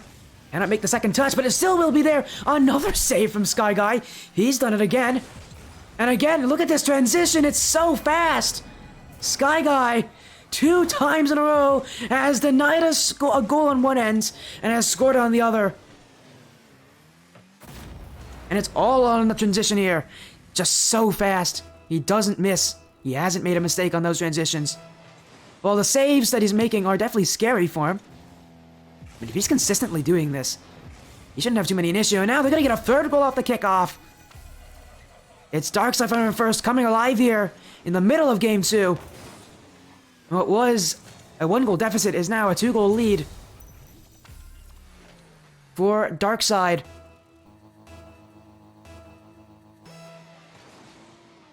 Looking to add more.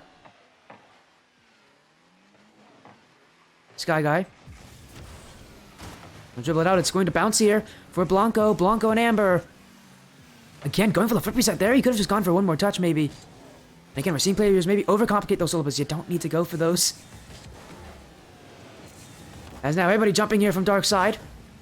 Needs to get back. Oh, and there's a demo from Spyro. Now just one-on-one with Ninja. But Ninja will jump early. Give his team some time to get back. Off the post. Follow up from Spyro. That's also off the post. Astral Supernova found a chance. A great bounce for them. Oh, and it's going to get even better for Darkside. They get stopped there. Stuffed on their offensive chances. Ninja up the field. Look at how far back Astral is. They respect what Darkside 501st can do. And Spyro off the corner. Sky Guy boinks it away. Now Ninja jumping here. Will demo out Blanco, but he doesn't get a piece of the ball. That means a shot can come in. Will be met there by a Darkside defender. Right now, Darkside just trying to control everything about this game. In these final seconds, it's all about making sure that you keep control. You don't let your opponents have it. This one, oh, awkward position! Another save from Sky Guy right on his goal line. That's the third save he's had to make like that. And so he's got a savior award here, at least. I'm trying to set up Ninja. Dunks it! Oh, it's off the post! Follow up! Spyro now! No one is letting the ball pass them here. Blanco doesn't shoot this. Instead, takes control 50-50. Away, Sky Guy. To the corner. And now Blanco's missed it. Ninja will score, breaking the deadlock we've had for a while in this series. And the team to do it will be Darkside here, securing Game 2. Meaning, once again, they're on the verge of another sweep. And unless Astral Supernova can kind of redesign that whole playstyle they have for Game 3, or at least take a game against them, it's going to be Darkside 501st just doing work as normal. As they'll get this ball away. Astral doesn't want to drop. They want another goal here. But Darkside will let them know that they don't want that. Now they're going to try to score. Sky Guy. Back wall. No second touch. It's still kept up. Spyro now. Can't get the dribble. Darkside. 501st. One game away. And again, they've asked for a strange map rotation here for these teams. We're going to get our next map, not DFA Stadium. It's actually going to be Sovereign Heights. Another more recent map. I do like seeing these maps, though, every now and again. They're always fun. But Darkside, again, it's not like it's overwhelming. They're just consistent. They know what they're doing. And that transition from Sky Guy was... Those transitions from Sky Guy got them the lead, and they just added more to it from Ninja.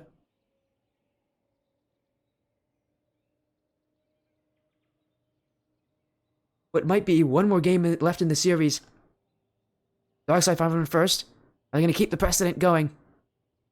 That precedent being that they do not lose games. They have not lost to any team here. They have not even lost a game to any team here. And we can see why. Sky Guy is making incredible saves. He's got 4 this game.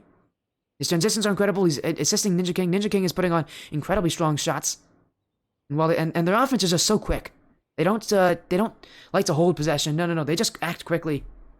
Trying to catch teams off guard on that transition or otherwise. Now we're moving into Game 3. Astral Supernova. Do they have anything left to say here? Or does Darkside 501st now make their season 18-0 in games?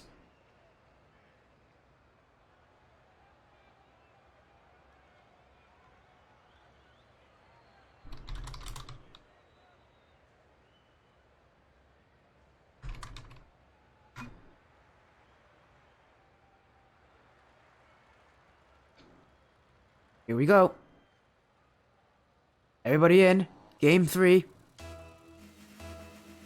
Darkside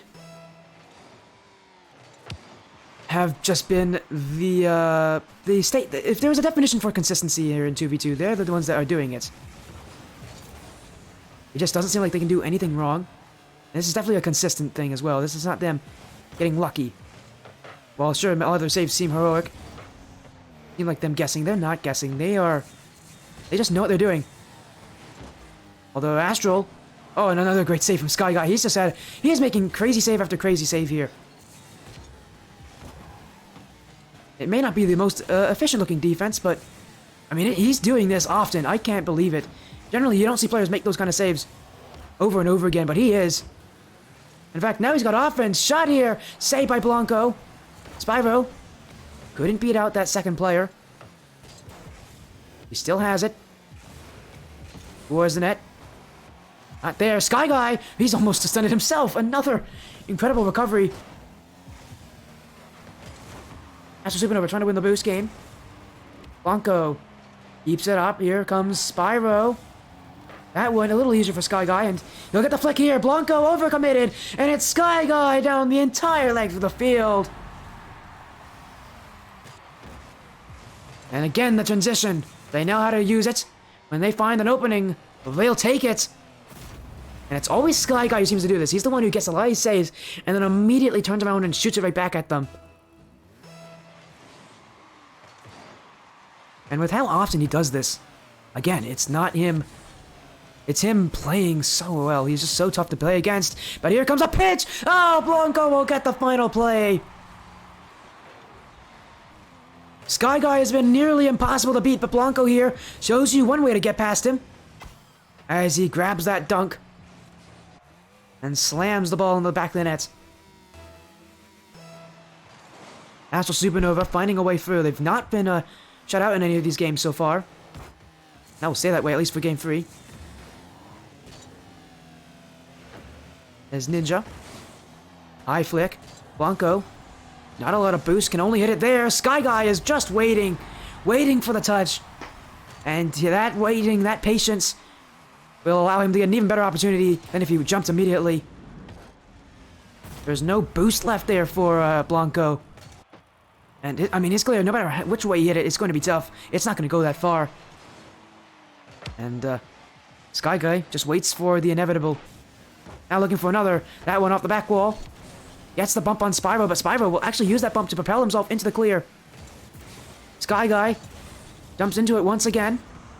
Getting himself very involved in this series. Sky Guy now dribbles it. Gonna go for the bump play. Ninja, that shot needed to be on target. And he won't even get a follow-up for Ninja. And he's definitely been the quieter of the two players. As Sky Guy gonna be loud here for the wrong reason. A massive mistake here. There is no pressure on him, and he just does not play that correctly. And he'll gift a goal to Astral Supernova, who will keep it tied.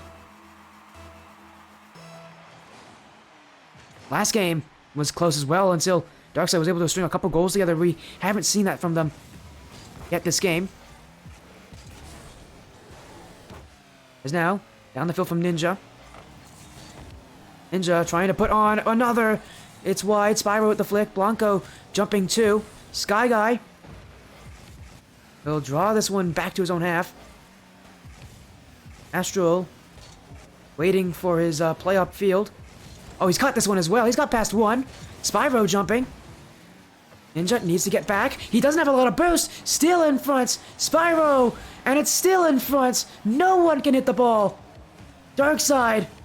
On a Sky Guy with a full tank here to go the other way. Transition, save, follow-up chance not coming. Sky Guy will hit it to the corner.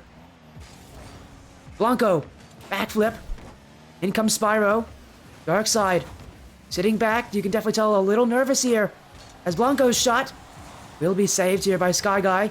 Now they can transition. Not on target. Sky Guy almost caught overcommitting there. Again, I think he was going for boost, maybe a bump play, but no matter what, he's unable to recover. And now shot from Ninja is weak. Sky Guy, 2 touches. Ninja needs to leave this one because Spyro down the field. Ninja stops it. Follow up. Post and out. Not the first time we've seen Astral at the post this game. In fact, it's the 3rd time. And this one will keep it tied. Oh, Ninja, huge miss here. He was trying to get offense, and Sky Guy was trusting him there. Spyro infield. Sky Guy will clear it back out. Now cleared back away. You're seeing that the Darkside team is forced to make their plays a lot faster. They don't have nearly the amount of time to think about it. And at some point, their defense of theirs is not going to hold up in its entirety. Still, though, they continue to make great play after great play. But this shot, saved. I'm ticking here. All they really need, Astral, is just one good chance, and they might be able to do what no team has done before them. As Spyro, wide. Maybe a follow-up, but jumping with him is the defense. Blanco towards the net. Ninja They'll clear this one out. Spyro here, not on target. Won't be able to get that follow-up either. Sky Guy double guessing himself there, but it will hit the ground. We have overtime. And again, all Astral need is one good chance. They've given themselves many in those final seconds. Now in overtime, the pressure's really on. As Sky Guy wanted to end it there with an incredible high aerial solo play. This one bouncing off the back wall. Ninja misses this. Blanco up. Blanco won't be able to get this one on target. But he does dribble it past Sky Guy. A shot! There it is! It's Spyro to do it! And Astral Supernova have done what no team has done before them. They'll take a game off of Darkside 501st. Incredible. It took them one good shot, one good chance. They beat them here. The first team in the Skyward Series to do it. We're in week 6, by the way.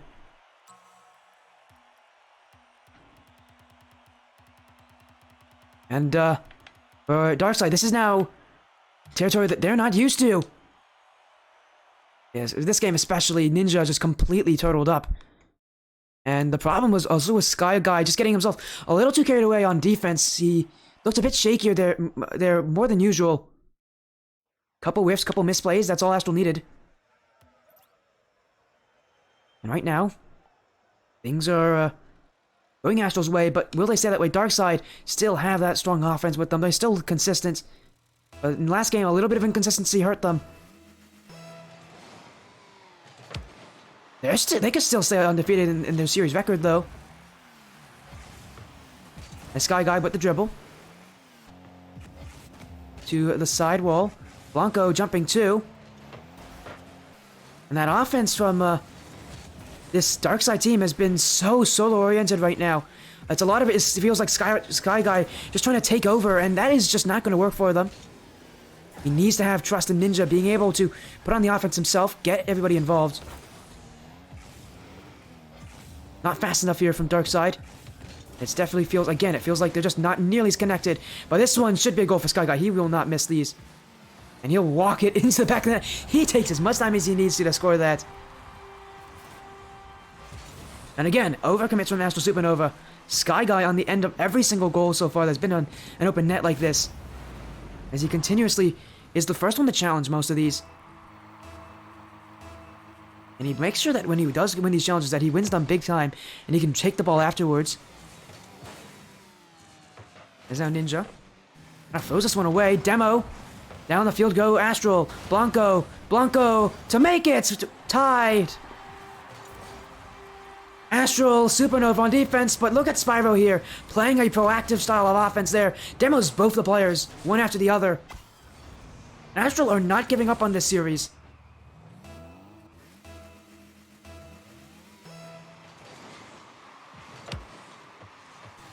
This challenge going the way of this Darkside side, but Blanco down the field. This should be saved by Sky Guy. As he just leaves it up here for Spyro. Dangerous play there. He really didn't think about where he was clearing that one, Sky Guy. Now Ninja looking for the dunk play. Gets it. We're seeing a more restrained play style here from this Darkside team. They are... it feels like they're just a little nervous. Although Sky Guy will get 2 dunks. And so long as Ninja able to make good contact on this, Darkside now have offense. And Sky Guy maybe open net. He can put this one on. Oh, he goes the fake instead. Saved away by Blanco. Follow up from Ninja. That will do it. As Blanco almost just saved his team here. Look at this fake from Sky Guy. Really didn't have any other choice there. The ball was so far away from him. And the follow-up from Ninja getting just enough because they couldn't recover there. Astral, they had Blanco jumping, diving for that pinch off the post. And his teammate Spyro had already overcommitted at that point, going for that initial challenge. It's just outplaying teams with good shots. Darkside here. Gonna get the ball away, but it will be returned fire. by Astral. But Sky Guy, oh, he just split the defense here. Sky Guy to turtle it in. And that one, that's a little bit of bad manners there from Sky Guy. He gets bumped and he says, why not? I'll go for the turtle shot. A bit of style here from Sky Guy. Turtling his way to another goal for this team. As Ninja. Back wall. It's Blanco trying to pass it towards Spyro, but Sky Guy jumping there too. Spyro misses this. Blanco. It's off the corner. Sky Guy misreads this. He's almost close to own goaling. But again, no one there on Astral. They need to send a lot of players up, and they will do so. This one off the crossbar. Follow up. Maybe Spyro can collect it. Still on it. Now has a flick over Ninja. Spyro. Shot. Going to try to get that dunk. He doesn't need it. It's good enough from Spyro. And Astral Supernova cut down this 2-goal lead to 1. They're looking to tie things up here. There's a little over 2 minutes left in this game. Easily enough time for anything to happen.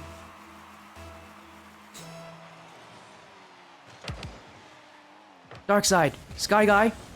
Off the kickoff. Blanco. Oh, almost got faked there, but will engage with Sky Guy. Ninja. Couldn't get the play through Blanco. Spyro. Oh, he's just misflipped the wrong way. Oh, Blanco's able to stop it, though. Almost a catastrophe there for Spyro. And the Astral Supernova team, but able to keep things relatively relaxed. Blanco. That heads off the sidewall. Sky Guy in with the flick. And it's weak, but it's just over the last defender. And that's all that matters in that situation. Sky Guy, just enough of a touch on this that it gets past Spyro. And that 2-goal lead that Darkside 500 first had, they'll reinstate it.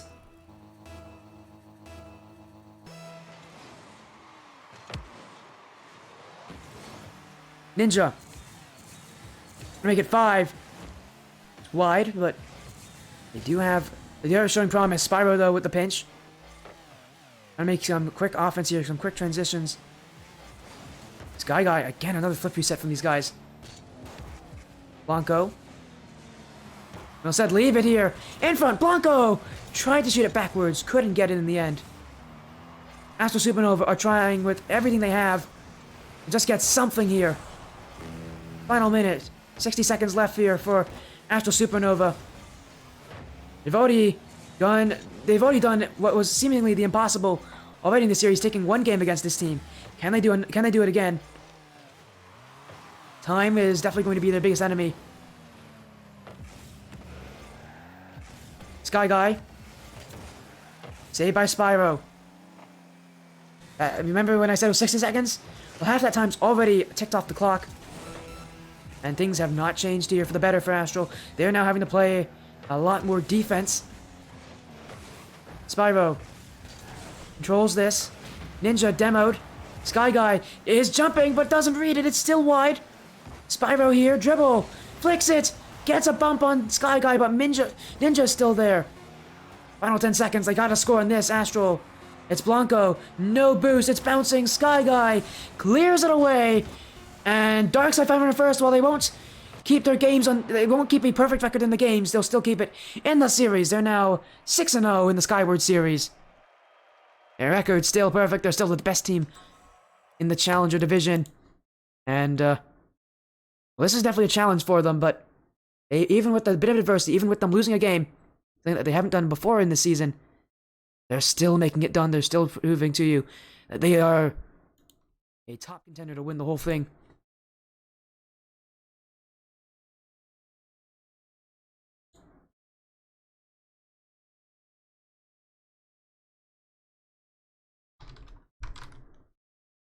As we might see if we can get him in here for an interview while that's happening again. Let me tell you about our next series coming up. It'll be Gaze versus GHE Premier.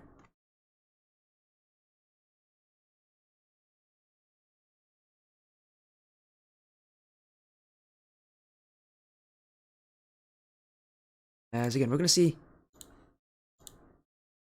if they can join on in.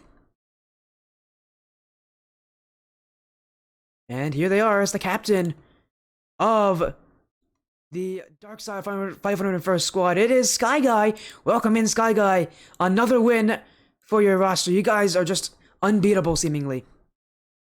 Yeah. It was honestly this Astral Supernova was pretty good today. Like I know we went 3-0, but they were one of the probably toughest competitors we faced so far. You went 3-1, by the way. We went 3-1. Oh yeah, they took a game from us. Yes, see that's exactly why. That's what I thought. I was gonna say that's history for you guys in Sky Series. Before today, you were 15-0. Now, just a little blemish on that record, but still. Okay. How did you react to Astral Supernova that game? Because for teams like you guys, actually generally don't do super well in playoffs when you start losing games because you aren't used to that kind of mentality. But you guys kept the mentality. You guys kept that confidence. What was it that kind of did it for you guys that kept you guys in the series and recovered so quickly? Well, we play a lot together. Me and my teammate Ninja King over there. We kind of make fun of each other when we make mistakes, and we know we made plenty of mistakes when we lost that match, whether it was rotational or calming mistakes. So we sat there, laughed at each other, and said, "Hey, look, we lost a game. That was the first game that we've lost so far. Screw it. Let's get in the mindset. Let's stop messing around and take them down, basically." Of course. Tell me, as your season so far, again, you guys have beaten so many different people, but tell me, have there been any matches in the past that have been scary for you guys? I know you said this match was scary. Is there any other match that you want to talk about for you guys? Because you guys had some difficult matches. Like, FFV was a tough team for you guys to go against. It is... I mean, you swept them, but that team's only lost once, and that is to you guys. What about coming up in the season as well? You got some other scary teams that you got to play against. Evo Lotion is the first one that comes to my mind. Striker Thunder is another one here that's also really good. You guys don't have an easy schedule, but man, you're making quick work of some of these teams. Yeah, I feel that in Evolution and Striker Thunder, they're going to be great teams. So I'm glad that we're putting, no matter what, as of right now, I think our team, we're putting ourselves in a good position in order to be in playoffs and have a good playoff slot. And that's most important than anything, in my opinion, here, because we're going to be able to, no matter what, I know we're going to be able to compete, but whatever happens later in the season, at least we can, sit there, do some replay reviews, and be assured that we're almost basically in playoffs. Of course. Is there anything else you want to add about kind of your success right now? Is there anything you want to add about the playoffs? You guys are, I know you guys are looking to keep that top 4 spot. And again, if you keep up this kind of work, you will be in there in that top 4. Does it really matter for you guys if you're top 4 or top 12? Does it really matter where you qualify into the playoffs?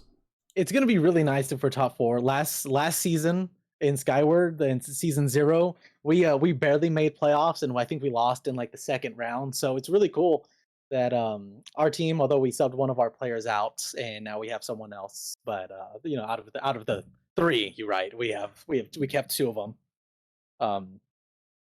It's really nice just to it would be really nice to be first, because coming from the bottom of the playoffs last season to this season and being first, that it help our egos, and we like having big egos. They want to stroke their ego more and more as the season goes on. I see that there comes the confidence. And it may not even be just like confidence trying to show off to other teams because teams like they did. No, it's just because you guys feel good. Yes, exactly. Yeah. You both get to show off, and you also get to feel like you're the greatest, which is always a good feeling. Precisely. Hey, I mean, you guys are on the road to doing that. Again, only 1 game lost so far this season now, and that's just unprecedented. You don't see teams do that very often. Even top teams usually they use a couple games, maybe go to a game 5 here and there. You guys haven't done that. You've not gone to game 5 yet. You've only gone to game 4 once. That was this series, and it's just been again utter domination. Is there? You guys just keep doing this every week. Yeah, and we have to keep it up. Fortunately, out of our 15-0 before this, we had a couple of forfeit wins. So I gotta bring that up too. I don't want to be super egotistical. Let me humble myself a little bit, I guess. You know what I mean? Fair. I mean, you always gotta be a little humble here. Yeah, exactly. And maybe to be even more humble, do you have anybody that you want to shout out? Anything you want to say here this stream? Shout out to Swords, who is on our team but has not played a match yet. I mean, you have him as a sub if you need him. Yes, exactly. Hopefully, it's his work schedule's been really tough recently, So we're hoping to get him in soon because he's also a really solid player, and I want to see him on the field. Fair. I mean, I understand that. You want to get everybody some time, especially with how well you guys are doing. It doesn't really make sense not to have your sub play at some point. But again, Mhm. big win. Maybe we'll see you guys play with swords on a later date. But again, congratulations on your win tonight. Astral Supernova gave you guys a bit of a tough time, but you're still coming out on top. Yeah, well, good job to Astral Supernova, and thank you for casting it, Sporting. You're a beast. Of course, have a amazing night. Thank you for booking me. My pleasure. Peace out. Hey, that's it for the second match tonight. We got one more coming up here. And it'll be a matchup, not in Skyward Series, it'll be a Golden Cup matchup. It'll be Gaze versus the HE Premier. We'll see you soon after this short break.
Follow coming from Spyro. Thank you, Spyro on Hinge for the follow.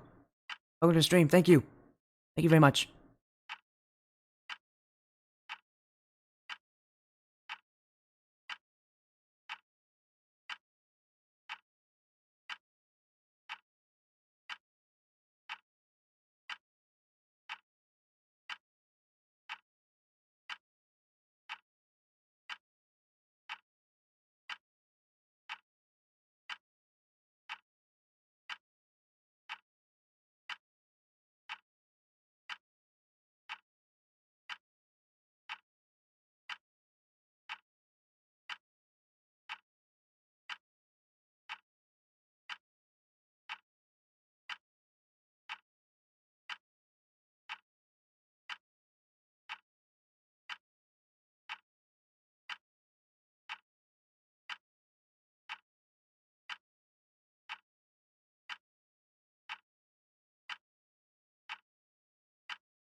Welcome back, everybody. One more series tonight for the Golden Cup.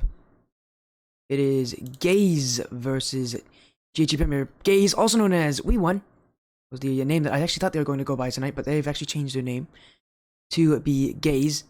Still the same team, don't worry.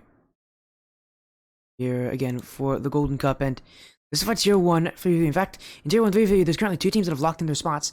It means there's 2 spots remaining for those playoffs, and there are, let's see, 1, 2, there are 4 teams fighting for those last 2 spots. And what's funny is, it doesn't matter for this matchup. None of these teams have anything really to fight for. GG Premier have already secured the playoffs, their playoff spot. Probably will stay again as the #1 seed, no matter if they win or lose.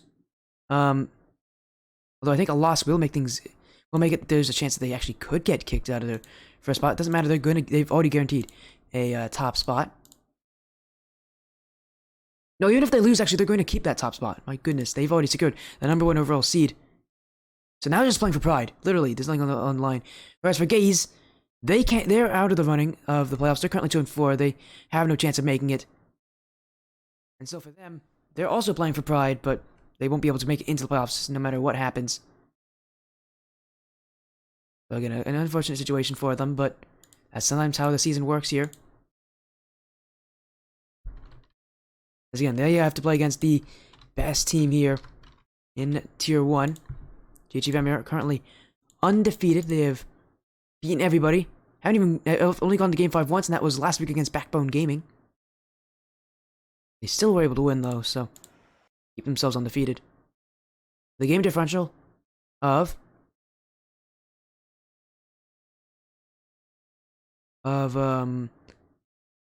18 to 4. So a plus 14 game differential. It's insane. Again, they play Gaze, who are currently 2-4, but their only wins coming against Backbone Gaming and Venom. Venom Red. There's a couple Venom teams. They played both those teams, beat them both, but unfortunately, 2 wins is not enough. The playoffs in this league are based on the top 4 teams of any of these groups, so you really got to play well to get into the playoffs, and they did not play well enough. So unfortunately, that's the situation they're in. Again, they have pride though. They can play for pride. They have nothing that they're fighting for. Premier, they have nothing either. They're just gonna have fun, and so that might allow Gaze to take a sneak win here and just get themselves, beating at the top team here. Why not? They have the chance to do it. Let's see why they shouldn't take that.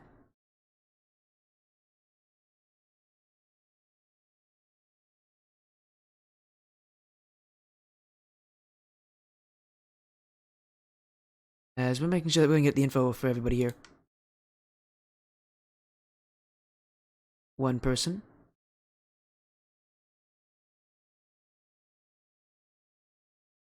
Where are they? There's the second.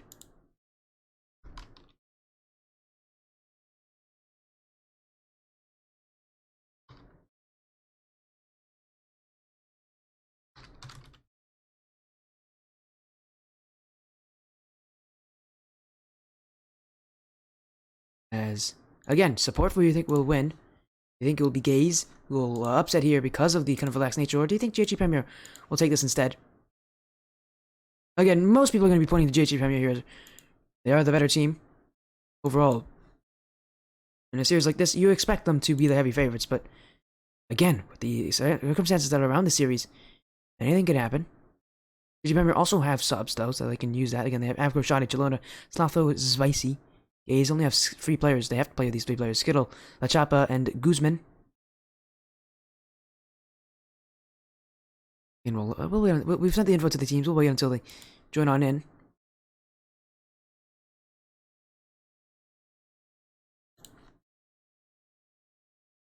As soon as everybody's here, we will be good to go. Get this one underway. Again, nothing on the line for playoffs. That makes the series simple. There's no playoffs on the line. They don't have to worry about, playoff chances. It's already been secured for these teams, and they're not going to affect anybody else's chances. GG Premier have already secured #1 spot. Gaze cannot get into the playoffs anymore. The best they can do is 6th. That's the best they can do is 6th place, which is just outside of the playoffs.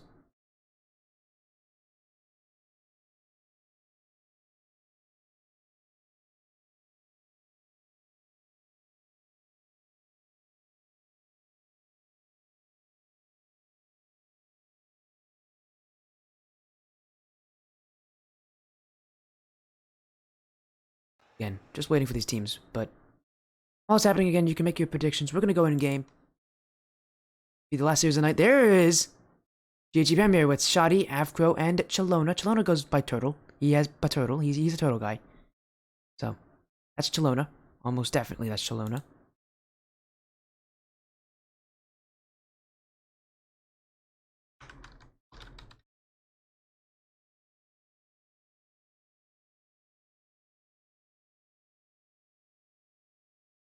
Unless someone has taken, that name, I have to think that that's Turtle. That Turtle is Chalona. Yeah, as I predicted, it is Chalona. Waiting on Gaze. As soon as Gaze joins in, we'll be good to go. We'll get the series started. Info has been sent. It'll be a 3v3 series, best of 5, like every other series tonight. Premier has a lot of things going their way. I mean, they don't look like they're going to be losing anytime soon. And if they go into the playoffs as an undefeated team, they're going to have the easier first matchup, playing against the 4th seed. And since they've beaten everybody, they can do it again. But also just because of that confidence. Everybody's scared of these guys. These guys are insane. They're very talented. They're strong. And compared to everybody else, they're just simply better right now. They know what it takes. These guys have been teammates. In fact, they've been teammates on GG Premier for a while now. I haven't really seen any changes from them. They're extremely high mechanical, high offense, high power team. We haven't seen them play on the stream though in a very long time, so it is nice to have them back. There you go. Some predictions are being put in. Still have like 30 seconds left, so make sure you get any last points you want into this poll.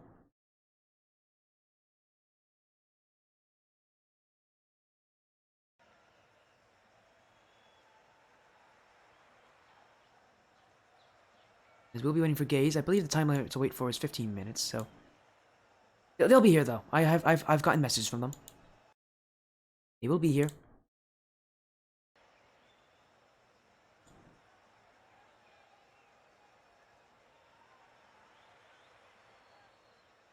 So yeah, we just gotta wait for it.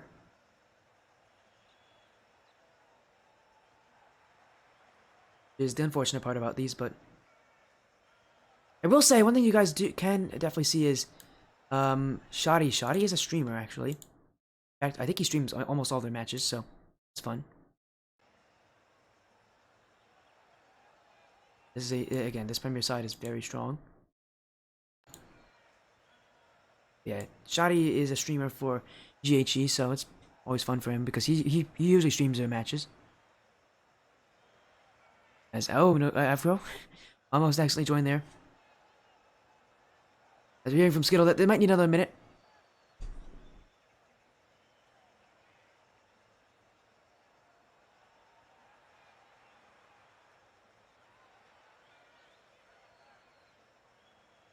There is no rush. Again, this is the last series of the night. As JG Premier are trying to keep their unbeaten record strong. Again, Gaze is the only team left standing in front of them. Gaze can't even make the playoffs. They're not even a playoff contender team. Again, a lot of things pointing in favor of JG Premier. We can't forget about the fact that they you know, still have to prove themselves, and even teams like GG Premier can fall to inconsistency. I'm just waiting on Gaze. As soon as Gaze is here, we'll be good to go. We have a lot of time though, and one of the players just trying to restart their PC. So that's what we're waiting on.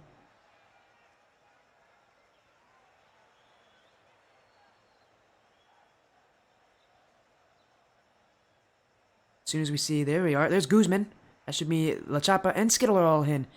Let's go. Everybody's here for Gaze. Best of 5 series. 3v3, 2 extremely good teams, but one of them has been really good in this one league. The other one has seen minimal success. And while they're both strong, one of them is currently the only undefeated team here in their group. And they look to keep it that way. GHE Premier on of the orange. Focus on the high play, on the playstyle they use. They stay up in the air a lot. They are a team that is formidable. They love to just keep themselves in control of the ball. Not on the ground, up in the air. It's where they seem to be most comfortable, but Gaze giving them a little bit of a headache here to start off. Miss from Shoddy. Inched out. Skittle. Drop down shot. Another save. Gaze already with the stronger attack here to start off this series, but GG Premier weathers the storm. Find a clear attempt, but what they really need is to keep the ball closer to themselves. These clears can only do so much for them. Although Gaze now getting each other stuck here. Off the back wall from Chalona. Avcro shoots it back in. Skittle. Choppa almost got demoed by Avcro coming across that net. As Avcro stealing away all the boost. Now he'll put one off to the back wall. Skittle reads this. Shoddy keeps it close. Guzman jumping. So is Chalona. Guzman trying to get over everybody. Avcro will find a stop. And cleared back away here by Premier. Shoddy. Get around Guzman. Chalona with the pinch. Avcro misses this. A lot of errors coming up from GH Premier here and just whiffs. You can tell that this fast style they're going for is something that they want to go for. It's just not something that they're always going to be consistent at. And they need to be careful with these whiffs, especially in precarious situations. If they're trying to play this fast, and if they whiff the ball in situations where they shouldn't whiff it, it's going to make things very difficult for them. A Shoddy here. Over Guzman. Up is Chalona, but saved away by Skittle. Now Avcro removed from the field. Has some boost, still getting chased. Makes the save in the end. Avcro was getting harassed back there. And still keeps himself relevant on defense. Shoddy now. Forces out a double commit. GG Premier with the offense, but these strong shots from Guzman. Again, they're still chasing after Premier, but Premier gives themselves away, and now they've just gotten a clear goal. Avcro! I did not expect that to be how we'd see our first goal in this series. But he just shoots this one, and Choppa did not expect it. And it was a straight shot from Avcro down the field. Will catch him off guard. AG Premier currently in the lead. Avcro cleared back by Skittle. Guzman jumping. Two touch in front. The ball is bouncing around. It's still kept out of the GHE net. There's now Avcro jumping in. Chalona dunks by Guzman to the back wall. Shoddy. Another whiff here. He is having a lot of difficulties on that back wall. I'm surprised that they haven't scored on him yet in that situation because it's not the first time he's missed one off that back. And now, bump attempt, and it will go in. Skittle to score. Gaze have gone for those many times. And GHE Premier have not been able to figure it out completely yet. The Shoddy just got nicked by the Guzman. And Avcro couldn't get there in time to save it.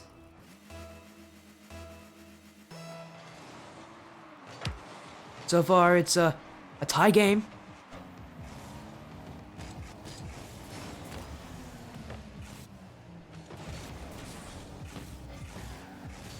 Avcro takes it back.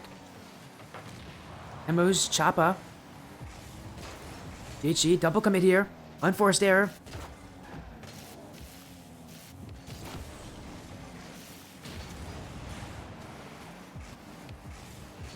Choppa gets past one. Gaze keeping the ball away from their net. Finding ways to outplay GHE just by simply demoing them. Now Choppa to shoot it! Avcro will keep it out. It's been a close game so far. I told you, every team playing in this league is pretty strong in their own right. They've just been, GH's been able to be that little bit better than most of them, but well than all of them so far. Still, no lead yet for them, but this is it, it's Chalona, and I just cursed them, I just said they didn't have a lead yet, and now Chalona coming in saying, yes we do. He'll correct me here on this one. There's his shot up to the back of the net, there's no way Skittle can get to it in time.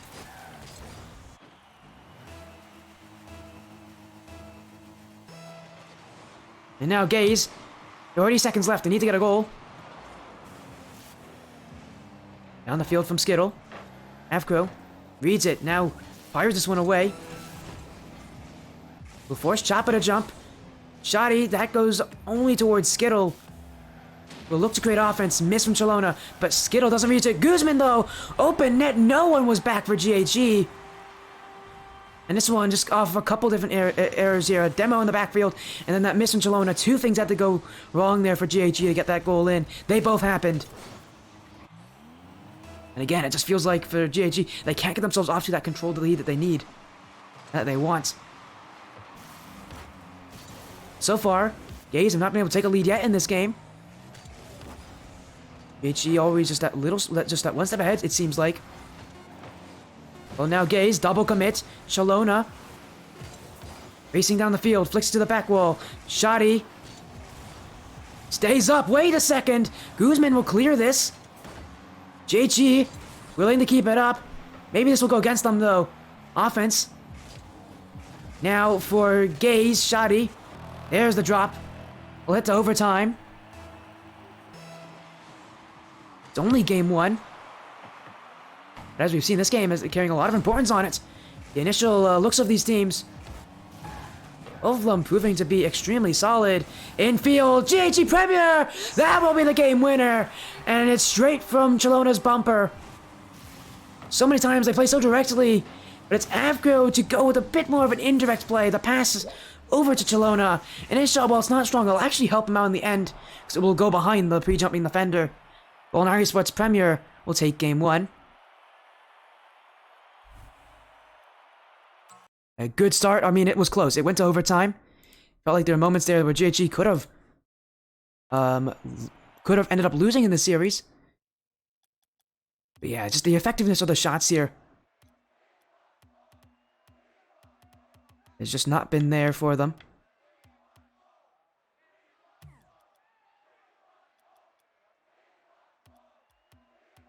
We'll go again. We'll go to game 2 here.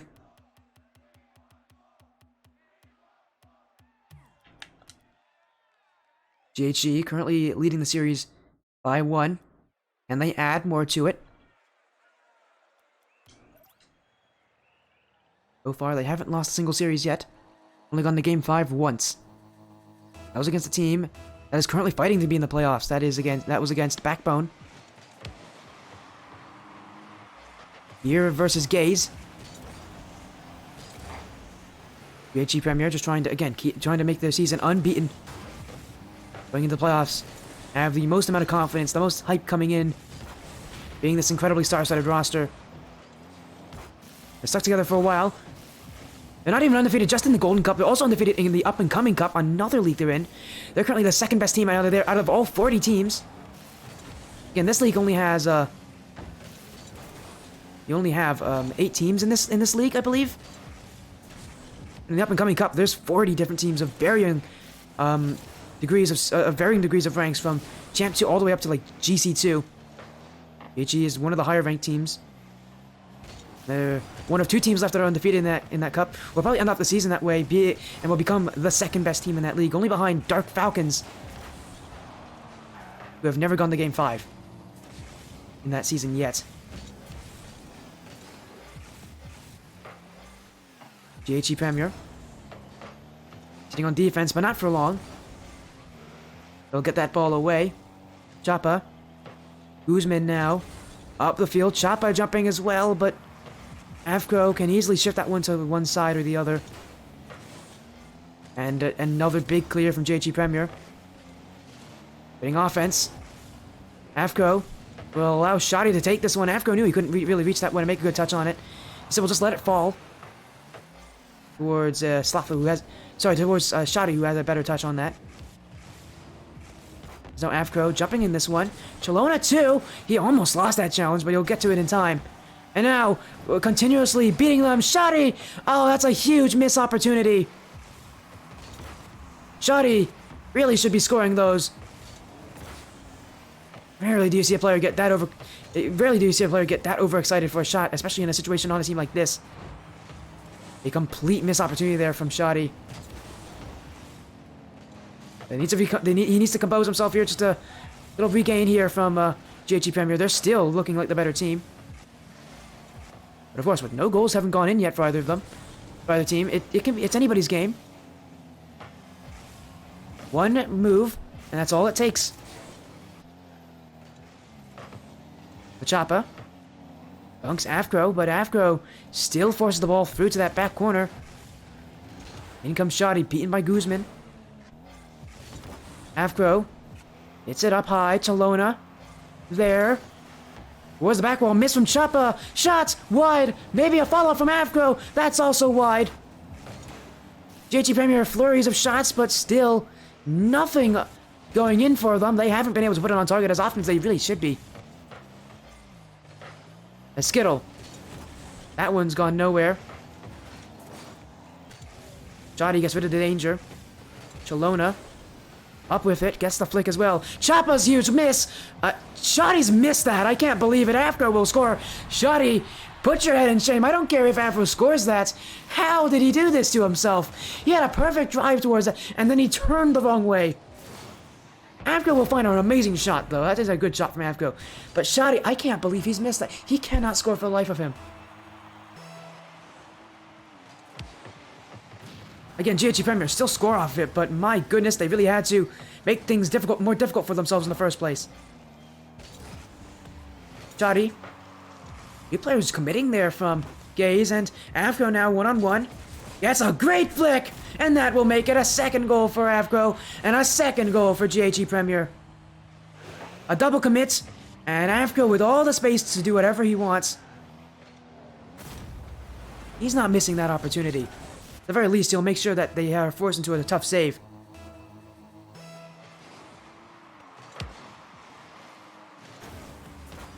Cleared by Skittle. Guzman now to the corner. Shoddy trying to clear it up. Two players here on Gaze. Gonna play high offense, but as you can tell, it's coming with limited success. GHG Premier, they have a 2-goal lead. All they need to do is hold it. Pinched. Hit by Skittle. Afro, aggressive challenge there, and that will work in his favor. Gaze stuck on defense. Shoddy, another one off target. He's hitting this ball very high. I think he's trying to play at least just a little too well there. Shoddy. As save from Chop Afro. Near to his net, but gets this one away. Shoddy now. That one, is this in? Saved by Skittle. Shoddy almost snuck that one past the last defender. Skittle.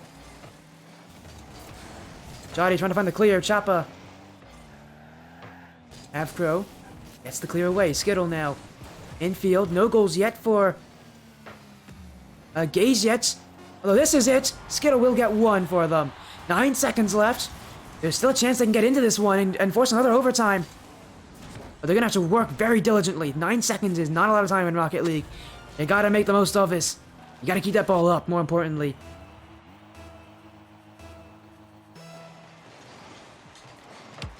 Here we go. Kickoff. Won by Gaze. Guzman. Back wall. In front. Cleared away. And GHG Premier now only one away from winning this series in a sweep. Gaze here almost took it back at the end of this game, but GHG Premier with their good early starts.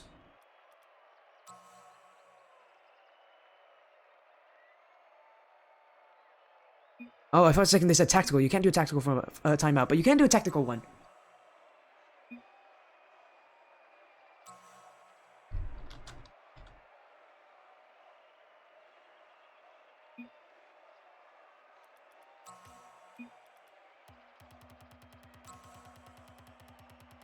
For a second I thought they wanted a tactical.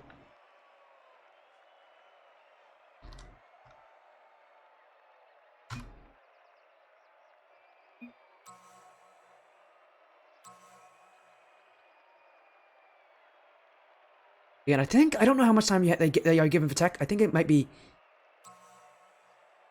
I thought it was 10 to be honest.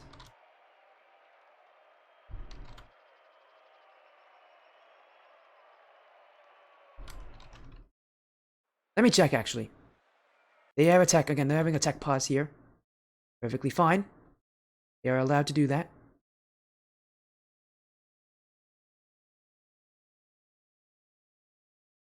Again, we'll have to wait for them here. Again, while they work on their tech issues. I'm going to take a look at the rules for this league.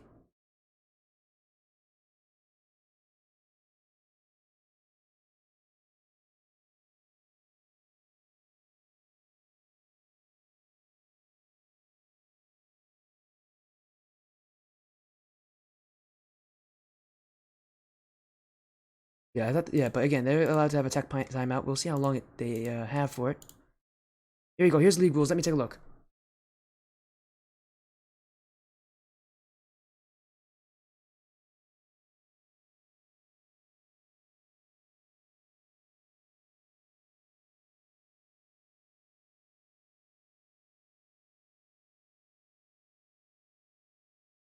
It is a 5-minute grace period for tech issues for this league. They have 5 minutes. So, a timer will start now, I guess. While we wait to see if they can fix their issues here on Gaze. This can also work as a bit of a way to ice out GG Premier. Obviously, that's not what it's their intention is. Their intention to make sure that the comms are back up. Yeah, they are going to be given 5 minutes here. If they do not fix their issues in 5 minutes, they'll have to play with them or forfeit. And obviously, they won't be forfeiting. They're here. Again, one of the players having some issues. It is Skittle. Skittle was the one who had to reset his PC before the series started, so yeah, it seems like he is having some ongoing issues here with his setup. Again, let's hope that he is back here soon and with everything fixed so that we do have a good series here. But for JJ Premier, again, only one game away from an unbeaten season. They have everything in their favor here. Even if Skittle gets back with everything working in his way, there's still a lot of things going against him. And his team here. Again, forget, they're already out of playoffs. They don't have a chance coming back in, but they're still willing to bring the fight.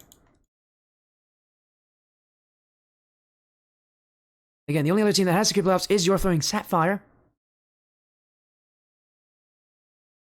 With the other 4 teams coming in and fighting for those last 2 spots being Dysfunctional, GHG Red, Missouri S&T Silver, and Backbone Gaming.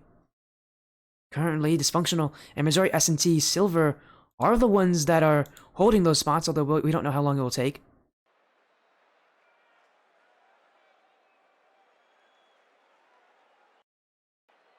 As they're saying that they only have about a minute or so.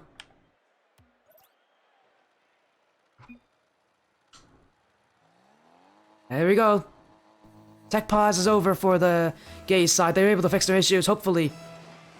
The Skittle back in. Here we go. Game 3. JG Premier might just want to end the series in just 3 games.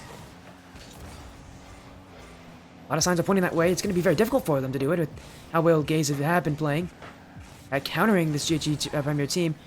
GG Premier still with everything in their favor against Gaze, whose season has already ended, even though they still have one more week of gameplay, which is this week. Their season's already over. They can't make playoffs. They're just playing for the fun of it. Golden Cup, one of the toughest ones to get into the playoffs for. You really got to work for it. You can't just have a good season. You have to have a great season to be in that top 4. And generally, that's the top half for your group. But there are some groups here that have like 7 or 9 teams that are really solid, and you have to prove that you can play against them. Again, this is week 8. Every team did have a bye week as well. That's why we're in week 8. Well, both these teams have only played 6 matches. They had their bye weeks. Again, that makes way for leagues of 9 teams that are greater, that have to play all 8 weeks.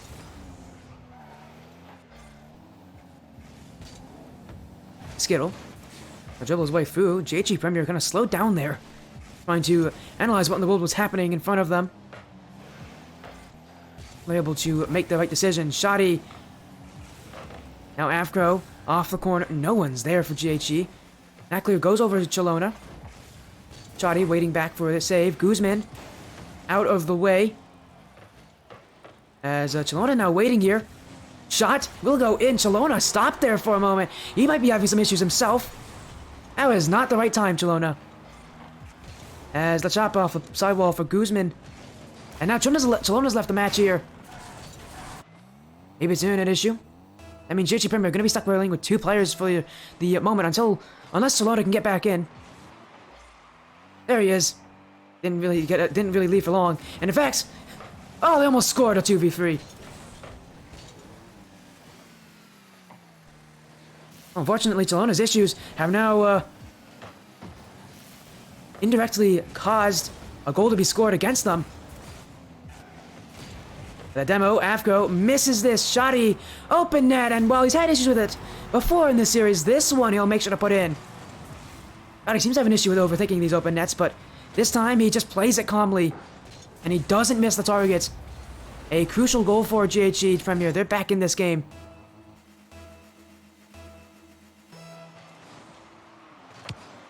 (50-50) from Shoddy. Afko jumping up 2. In front. The clear way. Team bump. Skittle needs to give his team some time. Chalona gonna take that time away. Skittle gets the clear, but it doesn't go far. Chalona off the back wall. In for Afko. Big whiff there. Shoddy now. Gets the flip reset off the ceiling. No, he actually didn't get it. He couldn't use it there. Did not get the flip reset after all. Still GHG. High flying offense, but you can see that Gaze are willing to jump up there with them. A shot scored by Skittle. And Shoddy, while he tried to control this one, did not 50-50 it the right way. He was not goal side. The ball was a little off his car. And that little bit of hesitation there, the bad catch from Skittle, the bad catch there from Shoddy. And again, just little things. That's all that it matters in these kind of series, the little things, the ones that matter. Although that's a pretty big whiff. Saved anyways. Gaze keep themselves in the lead. Shoddy now. Guzman will get a touch on this. He has no boost left. A demo now. Afko gets across the net. Gets the dunk on Skittle too. Guzman. Every touch out. Afko clears it back, and that one, oh my goodness, Lachapa was the only one there who could have saved it. And now in field, Shoddy off the back wall. Chalona to put it in. It's slow. It's a very slow shot, but it will work. Shoddy misdirects this one immediately with the shot over the net, and then now pretending like he could get the redirect there. Instead, just kind of lets the ball go, slide right on top of him. And in Chalona, I mean, his shot was not great, but if it goes in, that's really all that matters for Premier. They don't mind scoring goals that may not look all that amazing. Achapa. Back in by Chalona. Guzman. Avko jumped at that. A Shoddy. Well, let Skittle take this one off his back wall. Now he'll 50-50. GG Premier practicing patience.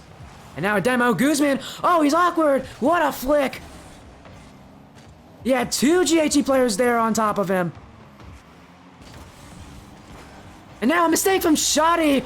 Oh my. So far, that's been 2 errors from Shoddy that have led straight to goals here. This one, even worse. Where is he hitting that one? I think he wanted to clear that, but he had so much time. I don't think his brain was turned on in that play. Because that one, that is a mistake that you don't see that happen that often from players like this. And Shoddy's trying to redeem himself. He does. Well, that was quick. Redemption from Shoddy. For the error that we just saw, he'll capitalize on this pass from Chalona. And it's still tied up. GG Premier, again, all they need is to win this game, and this series will be over for them.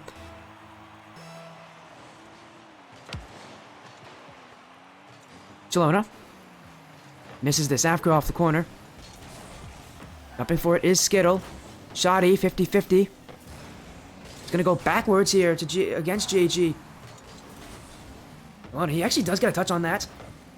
But he's gonna need to rely on Afko to get this one out. Shoddy with the save. Another challenge here from Gaze. Another challenge. Skittle in the midfield. That one actually could be countered here. And a miss from Lachapa. Chalona all alone. Shot here. Saved by Guzman.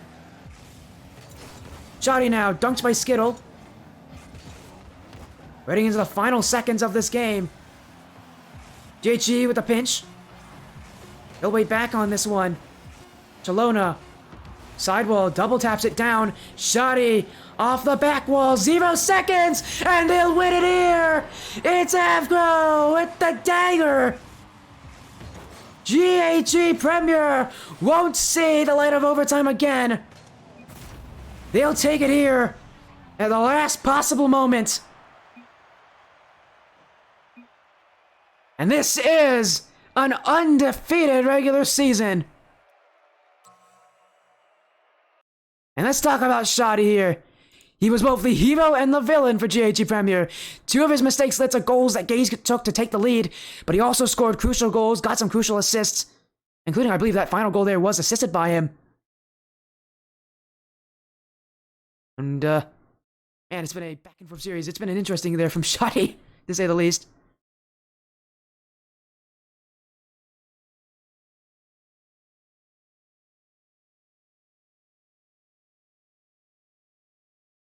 As we're going to get GHG in here into an interview. I'm sure they'd love it to chat here. That will end the regular season for them. They are undefeated.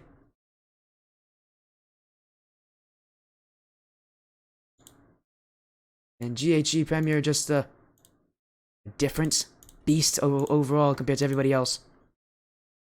A sweep here against Gaze. It was close. They are playing very close to opponents, but they're getting the goals that matter. They're getting the games at times when they matter.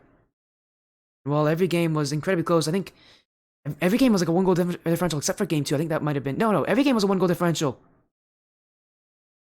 It was close, but again, we're seeing GHG with a big win.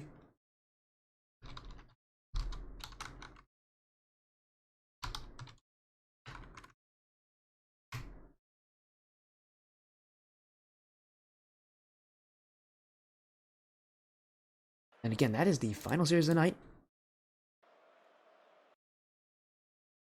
The watch is GHG Premier end their regular season on a high note. Let's take a look at our schedule, though.